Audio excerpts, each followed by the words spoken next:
이번 해설 강의는 한숨으로 시작해 봅니다. 올해 공무원 시험 모든 수험생에게 매우 당황스럽게 출제됐죠.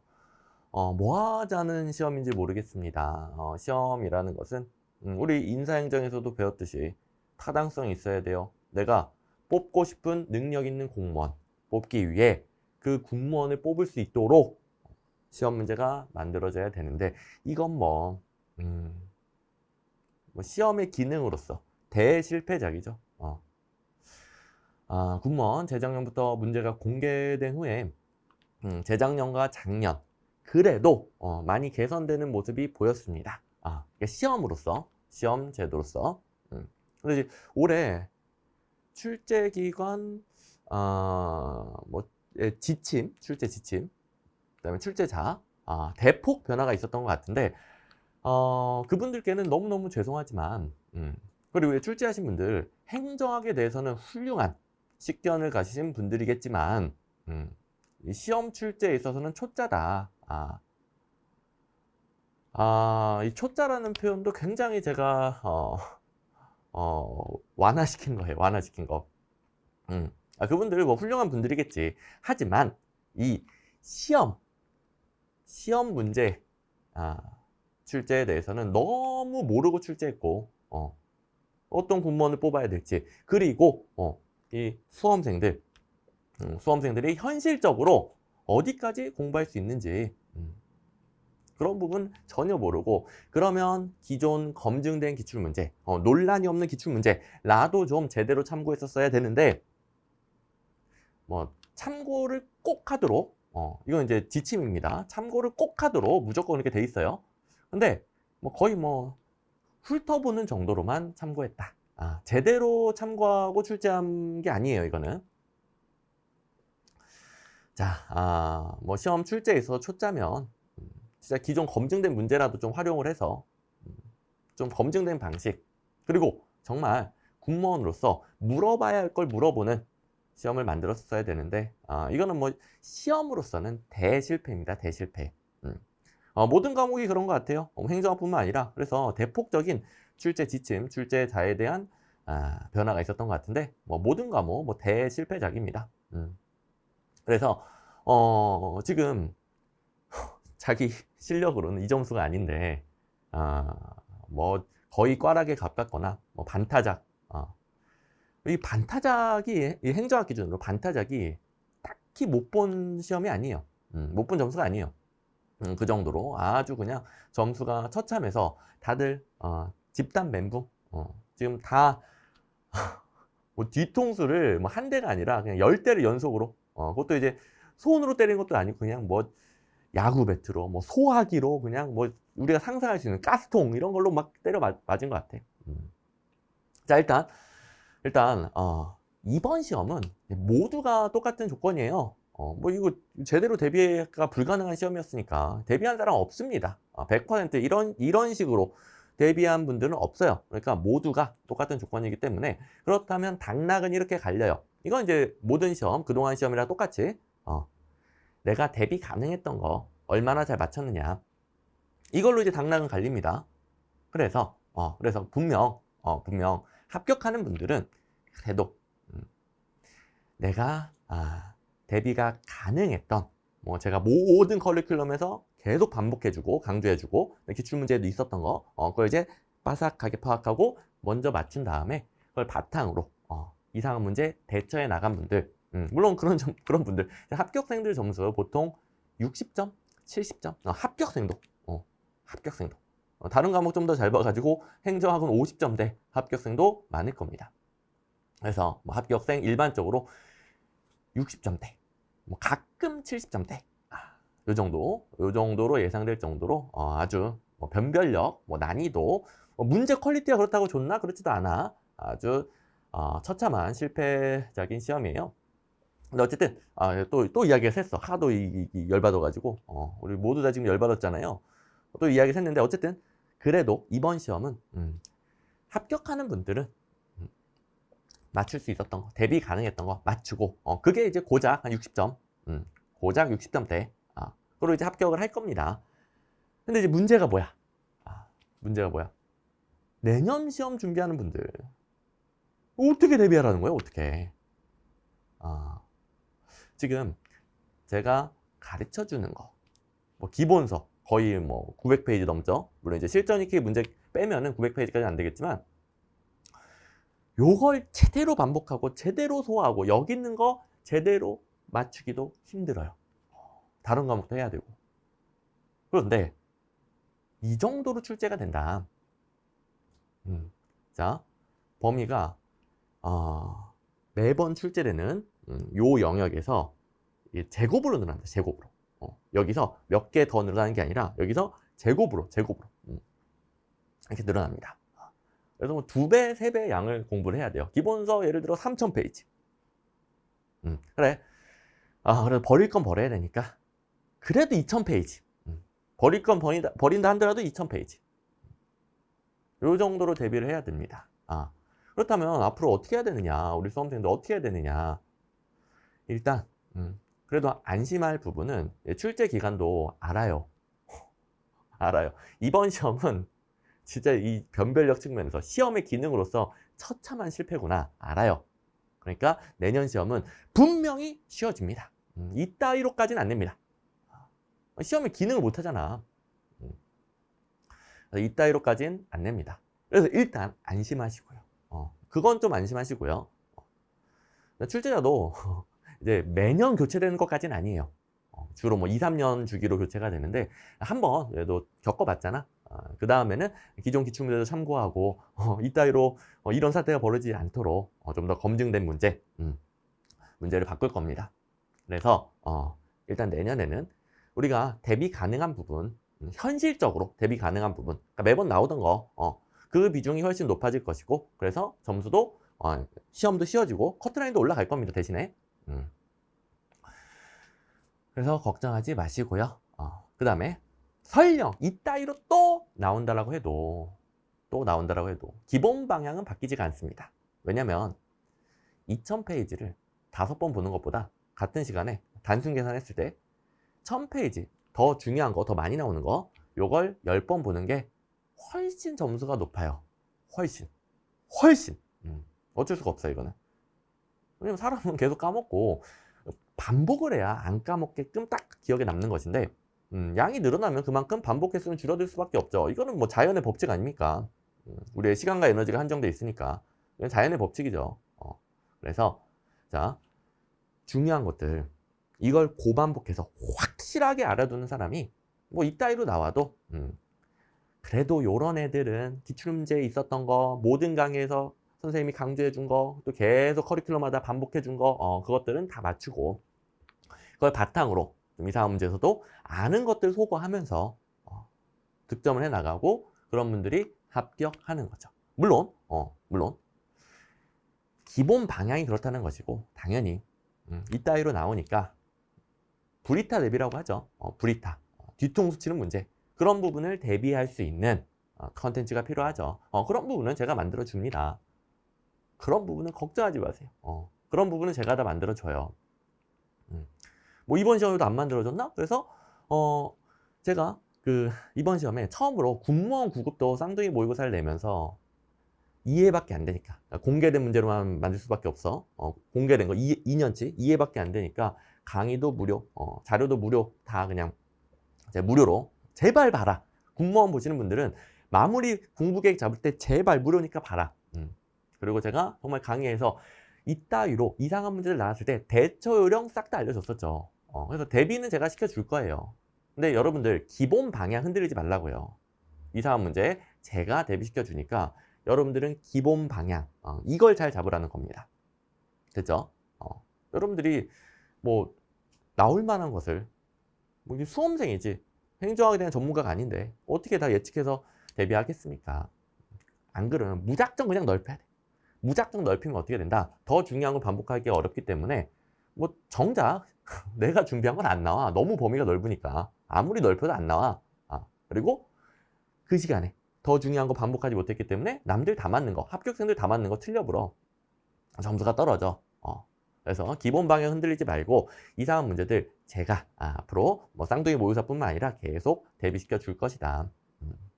아무튼 그 카페에도 80점 맞은 분이 한 명 있어. 정말 놀라운 점수죠, 이번 시험에서 진짜. 80점 맞았는데 아마 뭐 마킹 실수 하나 한 것 같아. 그래서 76점일 거라고 본인이 예상하더라고. 채점해 보니까. 어쨌든 이제 80점. 이분이 선생님 마무리로 쌍둥이 모의고사 강의 들었던 거, 그게 이상한 문제 대처하는데 어마어마하게 도움이 됐습니다. 물론 지나갔어. 지나갔어. 지나갔어요. 지나가서 뭐 이런 말 해봤자 의미는 없겠지만 이제 앞으로 중요하니까 제발, 제가 진짜 유튜브에도 계속 올려주고 무료니까 봐라, 무료니까 제발 봐라. 이걸로 방향을 잡아라. 안 그러면 이제 군무원, 국업 이런 이상한 문제 대처하기 어렵다. 그러니까 그렇게 제가 간곡히 반복해주는 것들을 여러분들이 내년에는 꼭 실천하시기 바랍니다. 뭐 지나간 건 어쩔 수 없지만 내년에는 꼭 실천하시기 바랍니다. 저도 더 컨텐츠를 강화할 거니까요. 쌍둥이 모의고사도 이번 거까지 3년치가 더 쌓이겠고요. 꼭 이 점을 명심하시기 바랍니다. 어쩔 수 없이 이번 시험 해설 서론이 길었어요. 여러분들 뭐 문제 궁금한 부분들 있겠죠. 아시다시피 제 해설 강의는 모든 과목 통틀어서 뭐 공무원, 군무원 모든 과목 통틀어서 가장 자세하고 객관적인 근거, 기출문제 근거들을 싹 다 제시해 주니까 지금부터 여러분들 의문이 있었던 거 싹 풀릴 거예요. 근데 더 중요한 거, 지금 혹시 앞부분 건너뛰신 분들 있을 수 있을 텐데 더 중요한 것은 방금까지의 설명이었습니다. 여러분들이 이 부분을 잘 들었어야 돼요. 자, 아무튼 이게 힘이 안 나. 문제가 이때로 나오니까. 그래도 차분히 가보죠. 여기는 제가 다 설명한 것들인데요. 제가 보통 여기다가 평균적으로 모든 기출문제가 아니라 1800문제도 안 되는 기출에 관한 행정학의 기출문제 만으로 풀리는 거 여기다 평균적으로 넣어놓고 그 외에 뭐 생소한 문제 혹은 틀리라고 된 것들 이렇게 분류를 하는데 중요한 건 여기죠. 근데 군무원이 올해 시험까지 3개년도치가 쌓였으니까 이거는 공무원, 군무원 포함한 게 아니라 군무원만 했을 때 이 정도 비율, 확실히 이 비율은 많이 떨어지긴 합니다. 생소한 거, 이상한 게 더 많이 출제가 되죠. 근데 이번에는 더 심했죠. 자, 이번엔 더 심했어요. 자, 25문제 기준이니까 나누기 해보세요. 56%인가? 아무튼 이번엔 좀 더 심했고 생소한 문제 훨씬 많고 100점 방지용으로 볼 수 있는 이건 이제 뭐 대비할 수가 없어. 그냥 다 틀려야 돼. 틀리라고 낸 거 이런 부분도 많이 늘어났고요. 그 다음에 이 중에 하나 출제 오류 소지도 있어요. 뭐 미리 말하면은 작년 군무원 출제 기간을 비춰봤을 때 인정 안 할 가능성이 높은데 뭐 거의 출제 오류급입니다. 어쨌든 이걸 고려했을 때 여러분들 뭐 이건 다 틀리는 거니까 88점을 맞을 수 있다가 아니라 88점이 천장이에요. 천장. 천장이요. 그리고 고득점 기준 70점도 못 넣었습니다. 여러분들 혹시 68점 이상 맞았다. 이번 시험에서 나 초고득점 했다. 자랑하고 다녀도 돼요. 근데 그 기준 68점밖에 안 돼. 그리고 합격생들은 그래도 이 근처에 있겠죠? 합격생들 뭐 다른 과목 얼마나 잘 봤는지에 따라 다르겠지만 6, 70점대 요 사이에 머물고 가끔 이제 50점대도 있을 것이고 이렇게 생각하시면 됩니다. 자, 일단 여기서 56점이잖아요. 56점이고 나머지 11문제에서 찍어도 3문제는 맞으니까. 그리고 여기 있는 것들을 다 맞추는 분들, 이걸 다 맞추는 분들은 나머지 11문제, 생소한 문제에서도 소거하면서 정답률을 높여갑니다. 그래서 무조건 뭐 찍어서 맞추는 비율보다 더 많이 맞추게 되어 있어요. 근데 뭐 찍는다라고 쳐도 68점이 나오죠? 여기 56점 플러스 3문제 68점 이상, 그 이상 맞으신 분들은 더더욱 대비가 잘 되어 있기 때문에 소거를 잘 하신 분들, 그러니까 요거 대비 잘한 분들은 여기서도 몇 개는 다 소거하고 들어갑니다. 이해됐죠? 그런 분들이 요 정도 점수가 나오는 거고요. 48점이라는 건 뭡니까? 여기서 무려 2개나 더 틀린 거예요. 물론 이번에 좀 응용 문제도 있어. 여기서 바로 그냥 기계적으로 풀 수 없는 문제도 있긴 있어. 근데 3개 다 소거해서 푸는 문제, 그런 문제들은 시험장에서 짧은 시간 동안 헷갈려서 내가 아는 것임에도 불구하고 잘 안 보여서 틀릴 수는 있지만 그래도 2개 이상 틀려버렸다. 그러면 분발을 해야 돼요. 근데 그렇다고 이번 시험에서 뭐 48점, 뭐 44점 거의 이제 꽈락에서 한두 문제인데 요게 뭐 엄청 못 본 것이냐, 또 그런 것도 아니에요. 그냥 앞으로 열심히 해야 되긴 하지만 아마 여러 가지 요인이 복합적으로 작용했을 거예요. 뭐 너무 당황했다든가 너무 말려버렸다든가 다른 과목도 다 마찬가지였으니까. 근데 어쨌든 이제 내년에는 여러분들이 자, 이 트라우마를 털어내고 내년에는 이따위로 나와도 68점 근처에 맞을 수 있게 만들어야 돼요.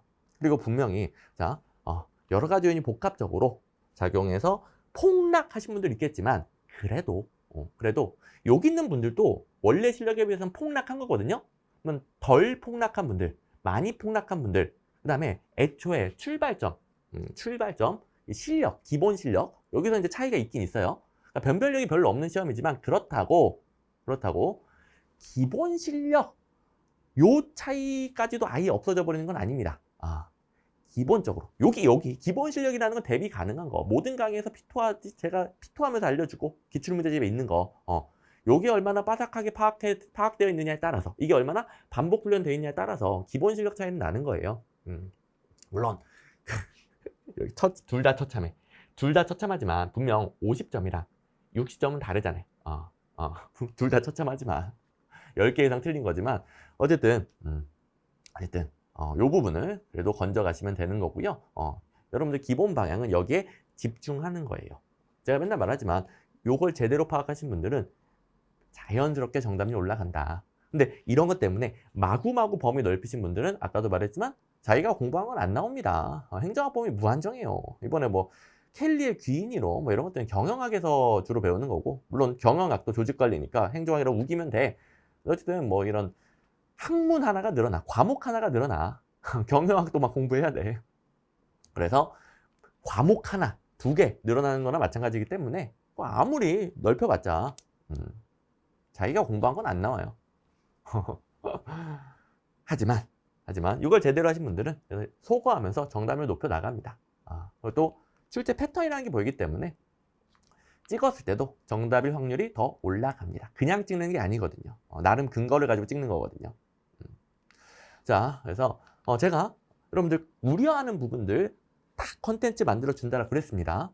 올해도 분명히 만들어 줬고, 그리고 카페에도 이미 그거 보고 도움 정말 많이 됐습니다. 80점 이런 분들이 있고요.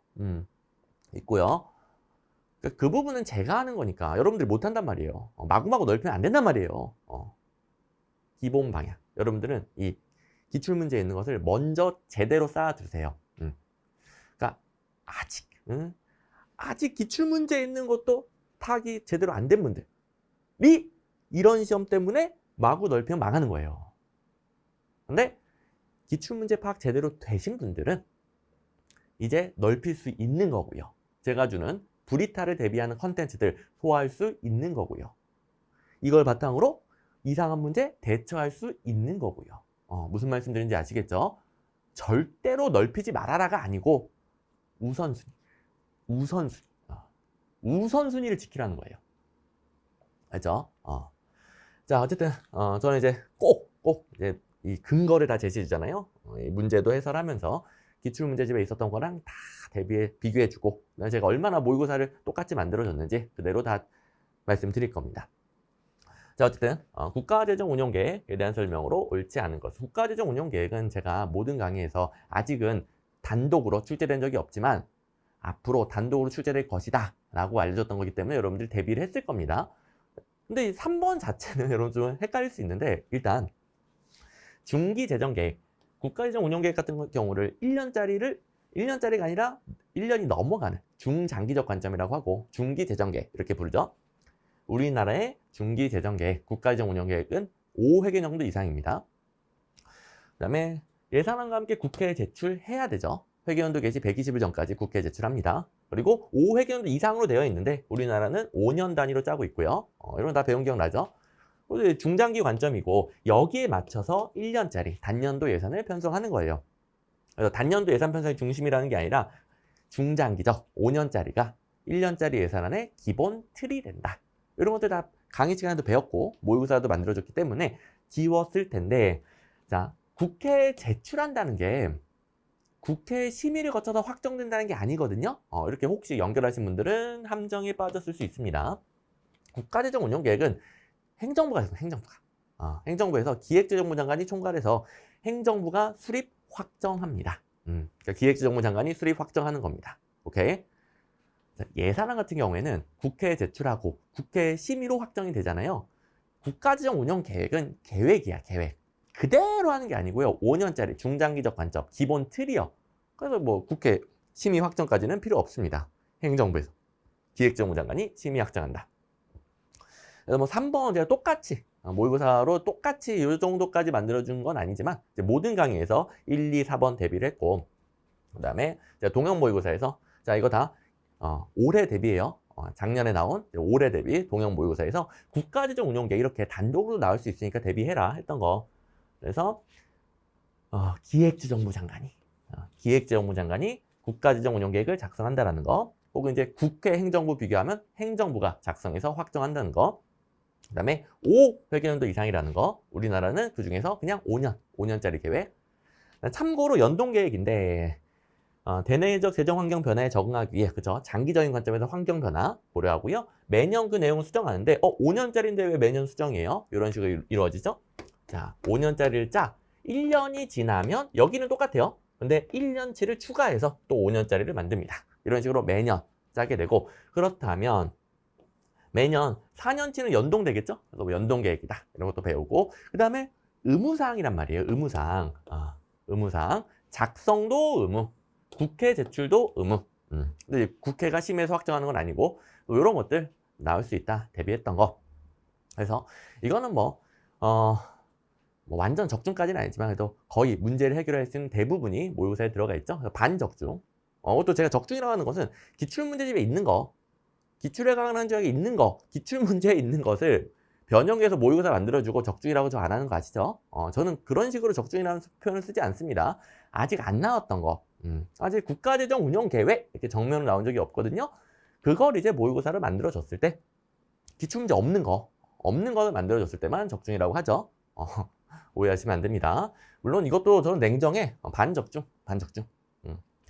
2번 전략기획에 대한 설명으로 가정 옳지 않은 것은 참 요새 행정학에서 이 기획에 관련된 거 아예 논의조차도 안 하고 내지도 않거든요. 기획은 정책이론의 조상님 버전이라고 그랬죠. 정책이론에서 낼 게 수두룩하고 중요한 게 수두룩해. 아니 훌륭한 능력 있는 군무원 뽑고 싶다며. 그러면 적어도 군무원이 알아야 될 거, 혹은 행정학에서 중요한 걸 물어봐야지. 근데 기획이론 제가 이 전략기획과 관련된 문제 옛날 기출문제집에는 넣은 적이 있었었는데 너무 오래된 문제고 요새 기획 자체에 대해서 행정학에서 아예 관심이 없기 때문에 정책이론이 중요하기 때문에 그래서 뺐었었는데 뭐 그 문제 계속 넣어놨으면은 그래도 도움이 됐을 뻔했으나 그래도 뺄 건 빼야 돼. 또 이제 군무원 시험이니까 이건 이제 기본서에는 있지.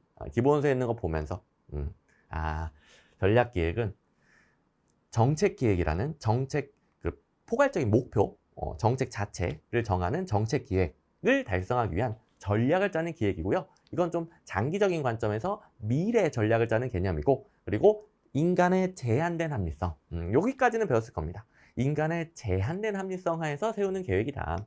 물론 이게 제가 강조해주지 않았기 때문에, 안 중요하다고 했기 때문에 기억이 안 날 가능성이 높죠. 이제 혹여 기출문제 있는 거 빠삭하게 대비하고 이걸 바탕으로 좀 넓혀서 기본서에 있는 거 봤다면 순서가 중요해요. 이걸 먼저 했을 때 좀 넓힐 수 있었다면 제한된 합리성화의 계획이다. 제한된 합리성화의 계획. 그럼 2번처럼 상대적으로 정치, 경제 등이 불안정할수록 인간 합리성에 따라갈 수가 없죠. 환경이 불안정하다? 계속 변한다는 소리예요. 예측하기가 힘들죠. 미래 예측이 힘들어지고 전략계획 세우기가 어려워집니다. 정답 2번. 이런 식으로 골랐다. 매우 잘한 거죠. 자, 1번 불확실한 미래에 체계적으로, 능동적으로 대응하기 위한 전략을 만드는 거. 그 다음에 4번 먼저 보시면 환경에 대한 체계적인 분석과 조직 진단을 통해 실현 가능한 설계. 그러니까 정책 목표 달성을 위한 하위 목표와 수단을 좀 전략적으로 미래를 예측하여 세우는 것이다.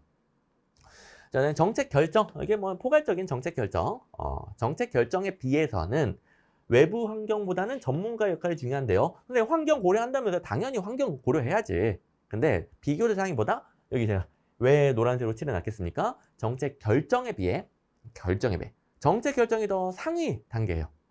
상위 단계. 포괄적인 목표와 정책 자체를 결정하는 이 정책 결정에 비하여 환경보다는 전문가의 역할이 중요합니다. 그걸 달성하기 위한 하위 목표와 수단을 정하는 거니까요. 미래도 예측해야 되겠고 요 정도로 들어주시고요.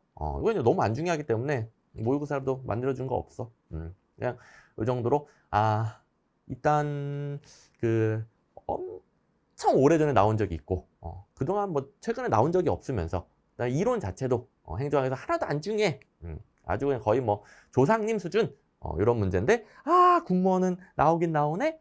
그렇다면 기출문제 있는 거 먼저 빠삭하게 하고 이게 다 된 다음에 해설 강의에서 들었던 정도, 그 정도를 내가 공부해야지 라고 전략을 잡아주시면 됩니다. 여러분들도 이렇게 전략 계획을 짜주시면 됩니다. 네, 3번. 정책 결정 모형에 대한 설명을 가장 옳지 않은 것은 자, 우리 1, 2번 같은 경우에는 현실적으로 이제 수험생 입장에서 한번 틀렸다라고 쳐봅시다. 1번 제가 모의고사 주긴 했지만 그래도 여러분들 함정이 빠질 수 있으니까 틀렸다라고 쳐봅시다. 1, 2번 우리 수험생 입장에서 정말 대비 가능한 것만 착실하게 해도 60점대 점수가 나올 수 있는지 합격생이 될 수 있는지 그것도 이제 증명을 해야죠. 요건 이제 맞춰야 되죠. 1번 합리모형은 합리적인 경제인을 가정하며 정책 과정의 역독성을 고려하지 않는다. 그러니까 합리모형은 명확한 목표를 달성하기 위한 명확한 수단 정하는 거예요. 목표 달성도 극대한 수단 그리고 그대로 하는 겁니다. 그래서 정책 과정에서 다양한 변수들이 작용하여 목표 수단이 바뀔 수도 있단 말이에요. 그걸 고려하지 못해요. 정책 과정의 역동성을 고려하지 않습니다. 네, 2번 만족모형은 조직 차원의 합리성과 정책 결정자 개인 차원의 합리성 사이에 존재하는 괴리를 인정한다. 이건 뭐 더럽게 어려운 내용이긴 한데요. 요런 것까지는 여러분들이 시험장에서 무슨 말이지? 어떻게 뭘 하는 거지? 상관없어요. 넘어가면 됩니다. 근데 이제 굳이 부연 설명해드리면 만족모형 하면 뭡니까? 제한된 합리성. 사이먼의 만족모형, 사이먼의 제한된 합리성. 정책 결정자의 합리성은 제한돼 있어요. 근데 조직을 만들 때 조직은 원래부터 기본적으로 목표 달성도를 극대화시키는 합리적인 수단으로서 만들어지는 거거든요. 여기는 뭐 그런 게 다 생략돼 있긴 하지만 우리 관료제 조직의 기본 형태 아닙니까? 목표 달성을 위한 합리적인 장치로서 설계가 되는데 그 안에 사람이 정책 결정자의 합리성이 제한돼 있어. 그래서 둘 사이에 괴리가 생길 수밖에. 무슨 말인지 알겠죠?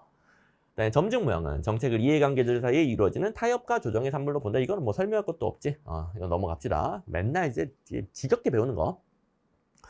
4번 보시면 최종모형은 합리모형, 점증모형 둘 다 한계를 극복하기 위해 합리모형과 점증모형의 장점을 결합하려고 하는 것이죠. 우리 혼합모형과 최종모형은 시작이 이거 아닙니까? 합리모형, 점증모형 둘 다 단점이 있어. 아니, 장단점이 있어. 그래서 단점을 극복하고 장점을 결합하는 것이다. 이게 뭐 처음에 혼합모형, 최종모형 배울 때부터 시작이 이거잖아요. 당연히 쉽게 풀었어야 되겠고. 자, 기출문제라. 여기 앞에 기출문제 달려있었던 거. 앞에는 이제 생소한 문제 두 문제였지만 3번 기출문제 달려있죠. 기출문제 달려있는 것은 기출에 강한 행정학에 1800문제도 안 되는 기출문제만으로 맞출 수 있는 거 제가 비교해주죠. 당연히 이건 22년도 기출에 강한 행정학. 여러분들이 올해 시험은 22년도 기출에 관한 행정으로 대비했을 테니까 문제 번호 기준은 22년도, 새로 나온 23년도 말고 어쨌든 참고하시고 정책 결정 모형 중에 최종 모형, 혼합 모형은 처음부터 둘 다 합리 모형과 점증 모형의 단점을 극복하고 생각된 것은 합리 모형과 점증 모형의 장점만 결합하는 모형이다. 이거부터 배우고 완전 기초고 기출 문제에도 이제 학자 이름 물어보는 문제이긴 하지만 드로어의 최종 모형, 엣지오니의 혼합 모형 둘 다 이런 공통점이 있다. 이런 문제 있고요. 이건 이제 기출문제 설명이 조금 이제 빠져 있긴 하지. 생략된 부분이 있긴 하지. 하지만 워낙 기초적인 거니까 이 정도면 충분. 자, 4번. 행정계획에 대한 저항이 나타나는 원인이나 요인으로 가장 옳지 않은 것은 이건 뭐 시험장에서 봤을 때 좀 어려울 수 있겠지만 여러분들 행정개혁의 저항에 대해 이해하고 있잖아요. 이거 어려운 거 아니잖아요. 비춰보면은 2, 3, 4번을 지울 수 있고 1번 외에는 할 게 없습니다. 자, 행정개혁에 저항한다. 행정개혁 자체를 반대하는 거예요. 반대. 왜 반대할까? 그냥 행정개혁이 싫은 거야. 싫은 거. 뭐 믿을 수가 없어서 효과를 알 수 없어서 내가 불이익을 받을까 봐 이런 거 아니겠습니까? 행정개혁의 내용이나 그 실행계획이 모호야. 성공할 수 있을까? 행정개혁에 요구되는 지식이나 기술이 부족해. 성공할 수 있을라나? 실패할 것 같은데. 4번 행정개혁에 필요한 관련 법규의 재개정의 어려움. 개혁한다면서 관련 법규를 개정할 수가 없네. 그럼 어떻게 개혁을 하지? 성공할 수 있을라나? 다 개혁 실패할 것 같아. 개혁 실패가 걱정돼. 저항하는 거죠. 근데 그에 비해 1번 행정개혁을 담당하는, 그러니까 개혁을 시키는 조직이 중복 가회성. 여러 개다. 행정개혁 담당하는 조직이 여러 개다.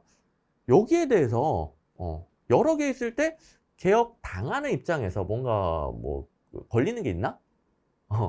여러 개면 실패 가능성이 높아져? 뭐 여러 개면은 여러 군데 날 귀찮게 해? 딱히 2, 3, 4번은 명확하게 딱 들어온 데 비해서 1번은 그런 게 없죠? 잘 안 떠오르죠? 이제 이 문장, 이 틀린 선지 예시, 이걸 빠삭하게 대비하지 않는다 하더라도 참고로 기출문제 달려있지만 2, 3, 4번 똑같은 게 있어서 소거할 수 있어서 푸는 것이고 1번 자체 이건 이제 별 의미 없는 거라서 그동안 1번처럼 똑같이 틀린 선지로 한 건 없거든요. 하지만 그 정도로 저항과 상관없는 것 같은데, 또 비교했을 때 가장 저항 원인이 아닌 것 같은데 그런 생각이 들죠? 그렇게 풀면 되는 문제입니다. 자, 2, 3, 4번에 기출문제 있다라고 그랬죠. 내용이 불명확해, 능력이 부족해, 뭐 지식, 기술, 능력 다 비슷하겠죠. 여기서는 개혁안에 따라 요구되는 새로운 능력이 부족해. 그 다음에 관료제의 경직성이 포괄하는 게 뭡니까? 관료제는 뭐 쉽게 바뀌지가 않아. 관련된 법규 바뀌지가 않아. 이런 부분 다 포함해서 저항의 원인 공부할 수 있는 거, 이해할 수 있는 거, 여러 문제 있죠. 자, 그래서 이 두 문제 풀어봤으면 그냥 푸는 문제입니다. 됐고, 그 다음에 5번 보시면 정책결정 요인론에 대한 비판으로 가장 옳지 않은 것은, 살짝 어렵긴 어려워요. 살짝 어렵긴 어렵지만, 자, 일단 1번, 4번을 지울 수 있죠. 자, 정책결정 요인론 처음부터 배우는 게 뭡니까? 환경이 독립변수. 환경이 독립변수. 환경은 영향을 받는 게 아니라 정책에 영향을 주기만 해요. 그래서 정치체제가 환경에 미치는 영향을 고려하지 않는다라는 비판을 받는 거죠. 환경은 영향을 주기만 하는 거예요. 주기만. 됐죠? 지울 수 있고. 4번 정치체제가 정책에 미치는 영향을 과소평가합니다. 사회 경제적 요인을 과대평가하고 정치체제는 정치적 요인의 대표적인 예시죠. 과소평가한다. 이런 것들 다 배우는 거니까 기출문제도 있고. 자, 그래서 2번, 3번의 싸움인데 2번 보시면 정치체제의 매개의 경로적 역할을 고려하지 않는다. 이렇게 정치체제, 정치적 요인의 역할을 과소평가하는 요인이에요. 가소평가하는 이론이라고 배웠어요. 그래서 각종 역할들을 고려하지 않는다. 요거는 내가 명확하게 대비하지 않았어도 2, 4번이 일맥상통하잖아요. 근데 3번 뜬금없습니다. 우리 정양 어려운 것 같지만 양적 변수, 질적 변수, 양적인 건 셀 수 있는 거, 하나, 둘, 셋은 셀 수 있는 거고, 질적인 것은 뭐 가치 판단, 주관적인 의견 이런 거잖아요. 요 용어는 알죠? 양적 변수를 포함하지 않는데 이거를 정책결정 요인론에서 한 번도 배운 적이 없어. 정책결정 요인론은 제가 뭐라고 했습니까? 계량적, 정량적 같은 거죠. 계량적인 변수에 좀 치우쳤어요. 모형을 만들다 보니까 좀 계산이 되는 거, 계량적인 부분에 치우치다 보니까 정치적 요인보다는 사회 경제적 요인에 뭐 소득, 인구 이런 계량적인 부분이 많죠. 근데 정치 체제는 계량적인 부분이 적죠. 그래서 사회 경제적 요인이 과대평가되고 정치적 요인이 과소평가됐다. 이렇게 배웠을 겁니다. 근데 이게 적다라는 거지 아예 포함하지 않는 건 아니에요. 당연한 거죠. 그래서 2, 3번을 비교해 봤을 때 3번이 더 틀리겠죠. 2번은 그래도 배운 내용이고 일맥상통한 내용이고, 게다가 기출문제로 달려있죠. 이거는 여러분들 풀 수 있어야 됩니다. 어렵지만 풀 수 있어야 돼요. 자, 환경이 독립변수이다. 환경을 정책으로 바꿔서 땡 이렇게 낼 정도로 환경이 독립변수라는 거 처음부터 배우는 거죠. 그 다음에 4번 밑에 거 먼저 보시면 계량화가 곤란한 정적 변수가 과소평가됐습니다. 이렇게 해도 되고, 그 다음에 계량화가 곤란하긴 해. 그렇다고 전혀 없다. 그건 아니죠. 아니, 모형을 만들어야 되는데. 게다가 3번 보시면 자, 정책결정 요인론에 대표적인 두 가지 모형이 있죠. 하나만 나와 있긴 하지만 그래도 힌트가 있어. 정치체제는 환경 변수와 정책 내용 간의 매개 변수가 아니다. 매개 변수가 아니다. 매개 변수로 작동하지 않는다는 말이 기출문제에 있었던 것 같은데, 그러면 2번은 그래도 관련된 이론이라도 있잖아요. 내가 여기만 포함되는 것인지 아니면 크루드와 매크론도 포함되는 것인지 그것까지는 정확히 판단하지 못했다 하더라도 적어도 한쪽은 관련되잖아요. 그러면 2번보다는 3번을 찍어야죠. 요거는 이제 기출문제 회독수가 적으면은 좀 적용하기 힘들겠지만 회독수가 충분히 늘어나면은 충분히 여러분들도 적용해서 풀었을 문제가 되겠습니다. 자, 그럼 몇 번까지 왔죠? 우리 6번이고 우리 갑자기 까먹었네. 3, 4, 5번은 여러분들이 맞출 수 있는 문제예요. 3, 4, 5번은 됐고, 그다음에 6번 우리나라 자치법권 요건 맞춰야죠. 일단 4번 기본적인 거 먼저 하면 조례는 지방의 의결, 지방회가 정하죠. 근데 규칙은 단체장이 정하죠. 그러니까 지방의 의결 필요하지 않습니다. 기본에다가 1, 3번은 여러분들 보시면 되겠고, 2번에 우리 조례로서 주민에 대해서 형벌의 성격을 지닌 벌칙, 조례로서 정할 수는 있죠. 요거 이제 뭐랑 착각하면 안 되는지 아시죠? 혹시 그렇게 틀리신 분도 있을 수 있는데, 자, 조례. 기본적으로 법령의 범위 안에서 정하면 돼. 근데 다만 주민의 권리 제한, 의무 부과, 벌칙, 형벌 성격을 지닌 벌칙은 법률의 위임이 있어야 된다. 법률의 위임이 없으면 정할 수 없다. 요거랑 이제 착각하면 안 되죠. 이게 더 많이 나온 거긴 해요. 착각하신 분도 있을 텐데 어쨌든 법률의 위임이 있으면 정할 수 있는 거잖아요. 그래서 아예 정할 수 없다는 틀리죠. 그죠? 그래서 이거는 다 배우는 거니까 주로 이제 나오는 거는 이거긴 해. 우리나라 지방자치단체는 법률의 위임이 없어도 조례로 형벌의 부과 벌칙 정할 수 있다. 자, 법률의 위임이 있어야 형벌의 부과 벌칙 정할 수 있으니까 이 문제는 여기가 틀린 거예요. 이런 식으로 많이 나오죠. 근데 어쨌든 옳게 고치면 뭡니까? 법률의 위임이 있다면 조례로 형벌의 부과 벌칙을 정할 수 있는 거 아닙니까? 됐죠? 오케이. 그래서 지금 4문제 3, 4, 5, 6번은 다 맞춰야 됩니다. 그다음에 7번 우리나라 주민참여제도에 대한 설명으로 가장 옳지 않은 것은 이거 제가 할 말이 많겠죠. 일단 1번, 2번, 4번은 쉬운 거니까 빨리 끝냅시다. 주민소송 단체장을 상대로 제기하고요. 2번 주민소환 단체장 및 비례대표를 제외한 지방의 의원에 대해서 가능하죠. 그 다음에 4번 지방예산 편성 등 예산 과정에 참여할 수 있는 주민참여 예산제도도 있고요. 그 다음에 뭐 이거 너무 쉬운 문제긴 하지만 혹시라도 개정법령을 대비하지 않았던 분들은 미궁에 빠졌겠죠. 다 옳은 것 같은데 이렇게 됐겠죠. 우리 조례 제정과 개폐를 청구하는 거 원래는 단체장이 청구하는 게 맞았어요. 작년까지는 이게 옳은 지문이에요. 근데 올해부터는 지방의회 청구한다. 지방의회 청구한다로 개정됐고, 자, 이 개정사항은 작년부터 확정돼 있었던 거예요. 22년도에 이렇게 개정될 거야. 확정돼 있었던 거기 때문에 22년도 대비 작년부터 시작된 모든 커리큘럼에서, 그러니까 이론 강의 처음부터 다 배웠던 것이고 모든 커리큘럼에서 강조해 준 것이고, 그 다음에 이거는 개정법령이니까 아직 한 번도 안 나왔을 거 아니에요.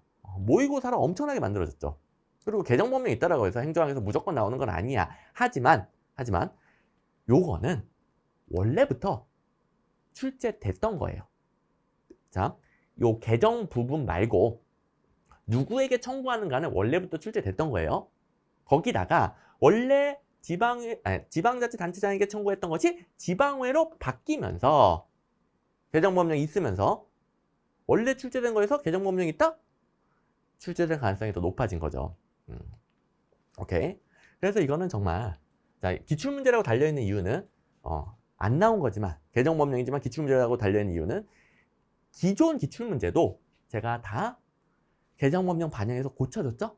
그래서 원래 여기 옛날 처음 출제됐을 때는 지방의회 땡이었던 문제였어요.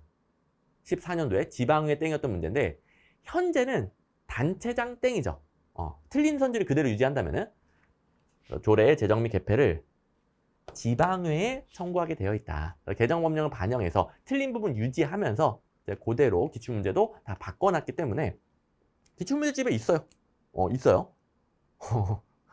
그리고 당연히 모의고사로 엄청나게 만들어졌습니다. 이거는 모든 모의고사에 다 넣었어. 진도별 모의고사에 옳은 선제로 들어가 있고요. 동형 모의고사에 어딨니? 4번에 18세 이상의 주민은 지방자치단체장에게 조례를 제정하거나 개정 또는 폐지할 걸 청구할 수 있다. 땡. 지방의회. 뭐 지방의 의장 이건 똑같아요. 근데 단체장 땡. 단체장 땡. 틀린 선지로도 동형 모의고사 연습할 수 있게 해놨고, 그다음에 지방직구급 쌍둥이 모의고사에도 똑같죠? 3번에 주민은 일정 수의사는 연대 서명으로 지방자치단체 장에게 조례 제정 및 개표를 청구할 수 있다. 땡! 지방의회에 청구할 수 있다. 계속 좋습니다. 계속. 매우 유력하기 때문에. 게다가 우리 군무원 구급 쌍둥이 제가 제발 이거 강의 교재 다 무료니까 마무리할 때 꼭 이거부터 봐라. 그래야 군무원 구급 여러분들 걱정하는 부분 제대로 대처할 수 있다. 라고 울부짖었던 거.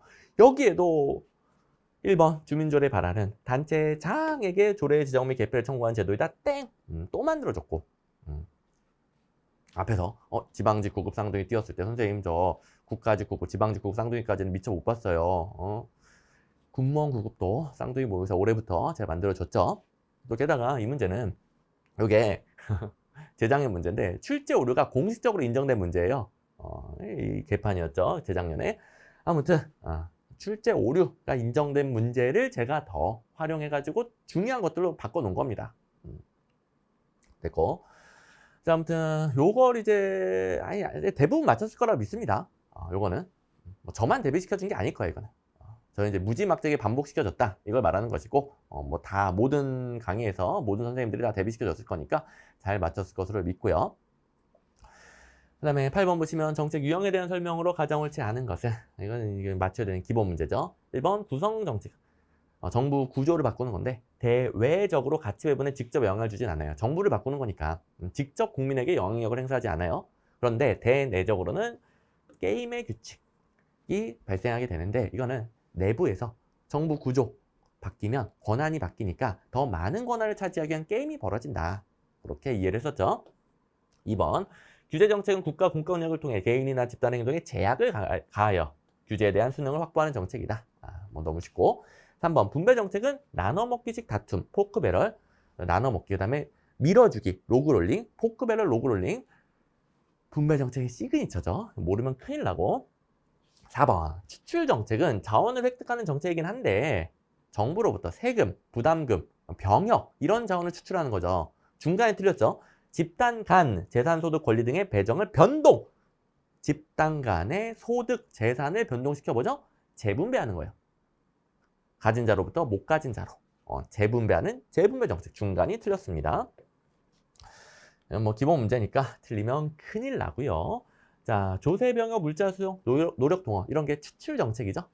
추출 정책. 재분배랑 완전 다릅니다.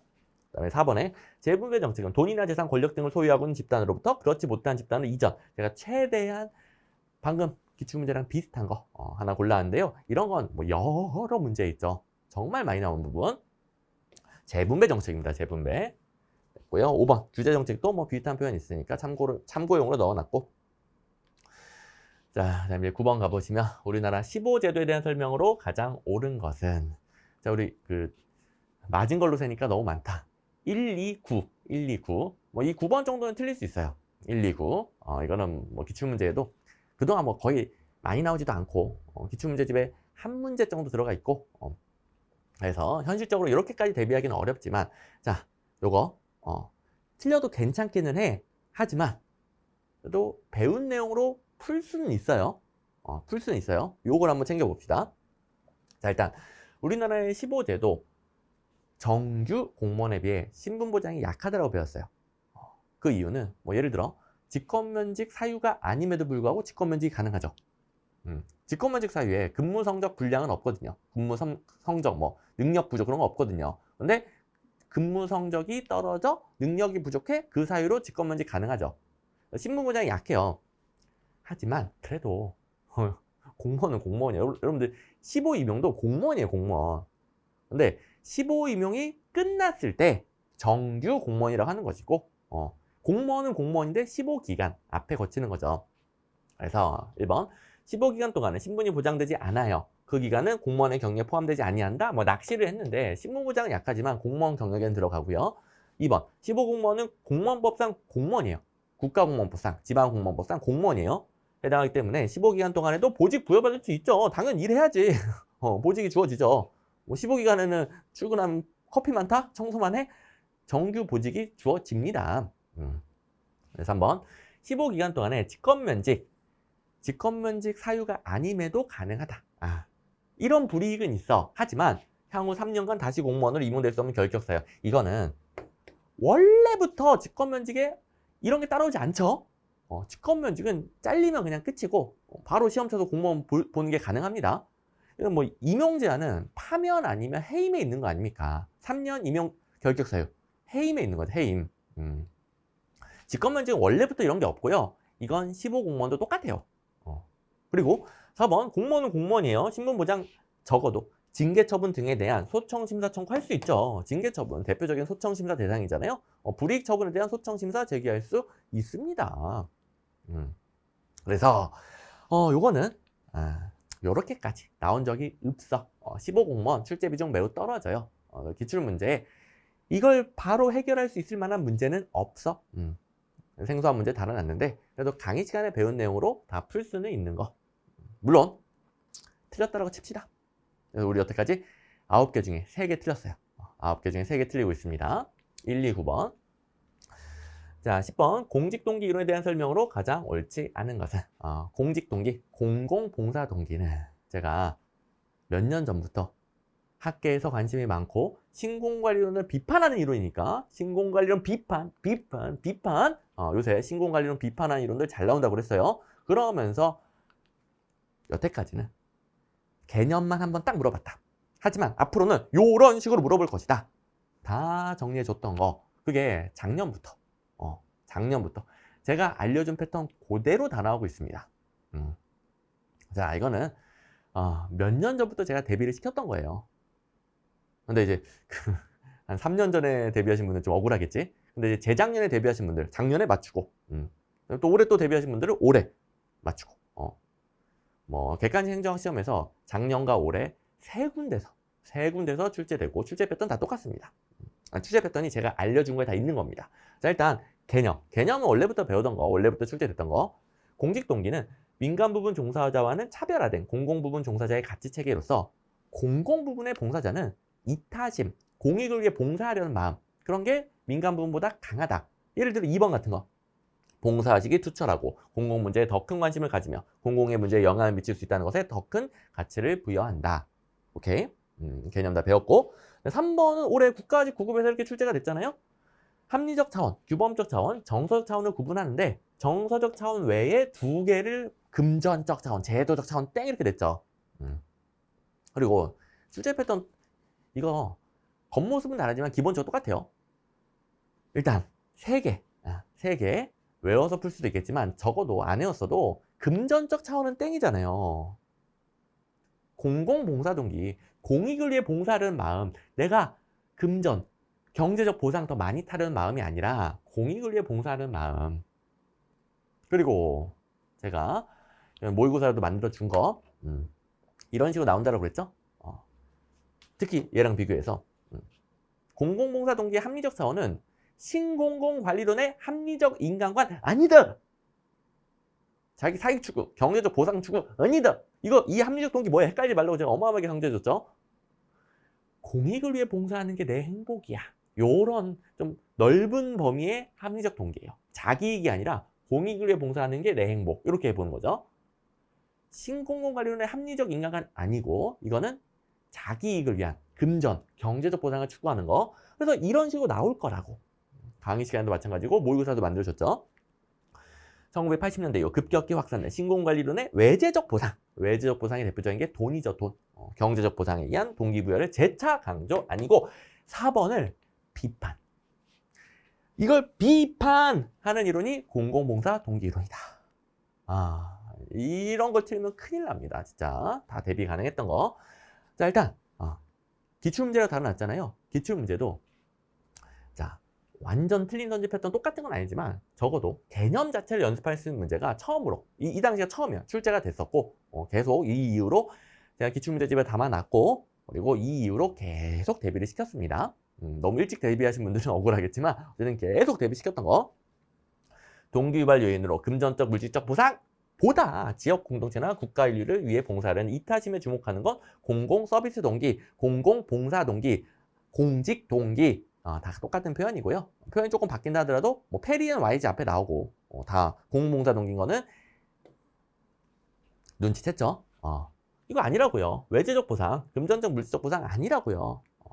그래서 이것만으로도 풀 수 있으니까 기출문제라고 달아놨고, 그 다음에 똑같은 패턴으로는 아직 안 나왔으니까 모의고사를 제가 만들어줬죠? 국가아직고급 쌍둥이 모의고사에서 작년 국가아직고급 이게 출제가 됐으니까 그 기출문제를 활용하여, 자, 앞으로는 이렇게도 나옵니다. 합리적 동기가 신공관리론의 합리적 인간관 아니든, 이거 조심해라. 관료가 합리적 인간관에 기초하여 개인의 이익을 극대화하는 거, 이거 아니든, 이거 아니든, 이거 아니든. 신공관리론의 합리적 인간관 아니야. 그걸 비판하는 거야, 비판. 말장난 당하지 말아라. 이렇게까지도 다 만들어 줬던 거. 그죠? 자, 다시 한 번 말하지 마.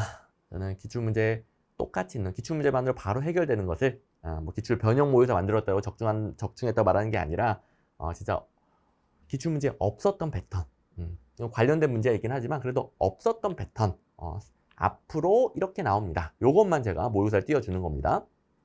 그 다음에 11번 배버의 관료제에 대한 설명으로 가장 옳지 않은 것은? 관료제 1번 기본이죠. 합리성을 조직에 적용하여 목표 달성도를 극대화하는 수단을 찾는 거예요. 기본에다가 실적주의를 바탕으로 하죠. 그 다음에 문서화된 법규, 법규를 정하고 합리적인 목표 수단으로서 법규를 정하고 그걸 문서주의, 문서화시켜서 문서로 전달하고 문서로 다 기록하도록 만듭니다. 자, 관료제, 배버의 이념형 관료제 특징 거의 외우다시피 해야죠. 4번, 이거 1, 2, 3번만 지워도 답이 나오는데 혹시 4번에서 헤맸던 분들 있을 수 있어요. 이게 왜 정답일까? 관료제 하면 뭐야? 자, 실적주의, 문서주의, 뭐 합리적 권한에 의한 지배, 합리적 지배, 법적 지배, 그다음에 계층제, 그다음에 또 뭐 있어? 그 근무 연한, 계급에 따른 보수, 비정의성, 분업 전문화, 분업 전문화. 이거 외우다시피 해야 된다니까요. 분업 전문화에 기초합니다. 여러분들 행정학 공부하면서 분업 전문화에 대해서는 정말 미친 듯이 자세하게 배우잖아요. 너무 중요하니까. 조직 전반의 일반적인 업무에 대해 책임진다. 이건 분업이 아니잖아. 구성원들이 조직 전반 업무를 한다. 책임을 진다. 분업 아니죠? 분업은 뭐예요? 그 중에 아주 일부, 한 사람이 가급적 한 가지 업무만 전담하는 거예요. 거기에만 책임을 지는 거예요. 분업. 이걸로 풀어주시면 되겠고요. 자, 어쨌든 관료제 문제는 뭐 다양하죠. 그러니까 1, 2, 3번은 지워도 되고, 뭐 예를 들어 권한과 직무 범위는 법규에 의하고요. 이 법규 문서의 업무 처리, 그래서 문서화된 법규 중시하고요. 그다음에 3번에 전문 지식과 기술을 가진 관료가 모든 직무를 담당하며 이들은 시험 또는 자격증 등에 의해 공개적으로 채용되는, 이거 풀어놨지만 뭐예요? 실적주의 적용되고 됐고, 그다음에 관료제 특징 쭉 모아놓은 선지인데 그중에 분업 전문화. 물론 똑같은 패턴으로 틀리게 땡 낸 거는 기출문제에 아직은 없기는 해요. 하지만 분업이 관료제의 특징이라는 거 기출문제에 있고 너무나 자세히 배우니까 또 다른 거 지울 수 있으니까 꼭 풀어야 되는 문제. 자, 그다음에 군무원 고급 쌍둥이 모의고사에도 제가 관료제는 전문화의 원리에 따라 업무를 분담한다라고 하면서 이 문제가 또 아주 쓰잘데기 없는 문제. 정답이 불분명한 문제였어요. 그동안 뭐 나온 적도 없고 뭐 실제 객관식으로 내면은 좀 너무 불분명한 거, 쓰잘데기 없는 문제였는데 제가 더 중요한 걸로 바꿔놨고 전문화의 원리 딱 넣어놨으니까 군무원 고급 쌍둥이 모의고사도 도움을 받았을 것이고.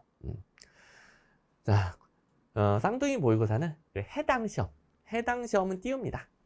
기출문제 있는 거 똑같은 거예요. 똑같은 거지만 해당 시험만 띄워요. 그만큼 여러분들 각 직렬별 쌍둥이는 그 시험의 기출문제랑 그 변형이니까 무조건 봐야 된다라는 의미로 띄우는 거고요. 뭐 적중했다라고 제가 안 하잖아요. 그냥 있었다.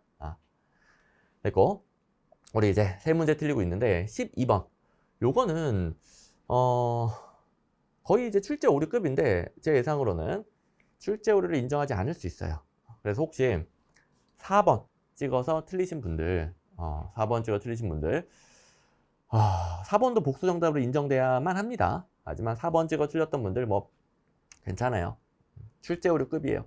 그래서 요거는 이제 거의 출제 오류급이니까 인정이 안 된다고 쳤을 때 그냥 틀린 걸로 칩시다. 우리 4문제 틀리고 있습니다. 네, 아무튼 뭐 1, 2번 찍으신 분들은 큰일 났고 1, 2번은 절대 찍으면 안 되고 1, 2번 찍으신 분들은 아예 그냥 공부가 안 된 거고. 자, 정치행정 이원론, 행정을 공공서비스의 효율적인 생산 및 공급, 분배와 관련된 비권력적 관리 현상. 자, 권력을 가지고 정책을 결정하는 건 정치적 영역이죠. 정치적 영역에서 결정을 해주면 행정은 그걸 능률적으로 집행한다. 관리하기만 한다. 그리고 2번, 엽관주의 폐해를 극복하기 위해 정치랑 행정을 분리시킨 거죠. 그리고 실적주의와 함께 도입이 됐죠. 이거는 자세한 설명은 생략하고 펜들턴법에 의한 실적주의, 정치행정 이원론 함께 도입이 됐다. 네, 3번. 자, 일단 3번 보고 바로 찍고 4번까지 안 넘어갔으면 다행인데 3번은 좀 어렵기는 해. 3번을 옳다라고 판단한 수험생들이 상당히 많을 거예요. 그리고 4번에서 행정국가 옳다구나. 4번을 찍어서 틀렸을 가능성이 굉장히 높은 문제인데 일단 3번 먼저 설명을 드리면 정치로부터 행정의 독자성을 강조합니다. 과학적 관리법에 기초하죠. 행태주의. 선생님, 행태주의도 정치행정 이원론적 관점으로 배웠는데 이게 왜 틀린 거예요? 그러니까 이게 좀 별로지. 예. 이따위로 내면 좀 안 되지. 하지만 그래도 3번이 틀렸다라는 것은 오류는 아니에요. 자, 뭐 이딴 출제 포인트가 나온 적이 없는 걸 아주 창의적으로 만들어서 수험생들이 혼란스러울 뿐이지 이건 오류까지는 아니에요. 왜냐하면 제가 뭐라고 했습니까? 항상 정치행정 이원론과 행태주의는 다른 이론이다. 이론 강의 때부터 배우죠. 이거 모든 강의에서 제가 피 터지게 강조해주죠. 다른 이론이다. 행태주의가 이원론과 일원론 중 이원론 쪽에 가깝다는 평가를 받는 것이지 같은 이론이 아니다. 정치행정 이원론은 언제? 19세기 말부터 대공황 이전까지.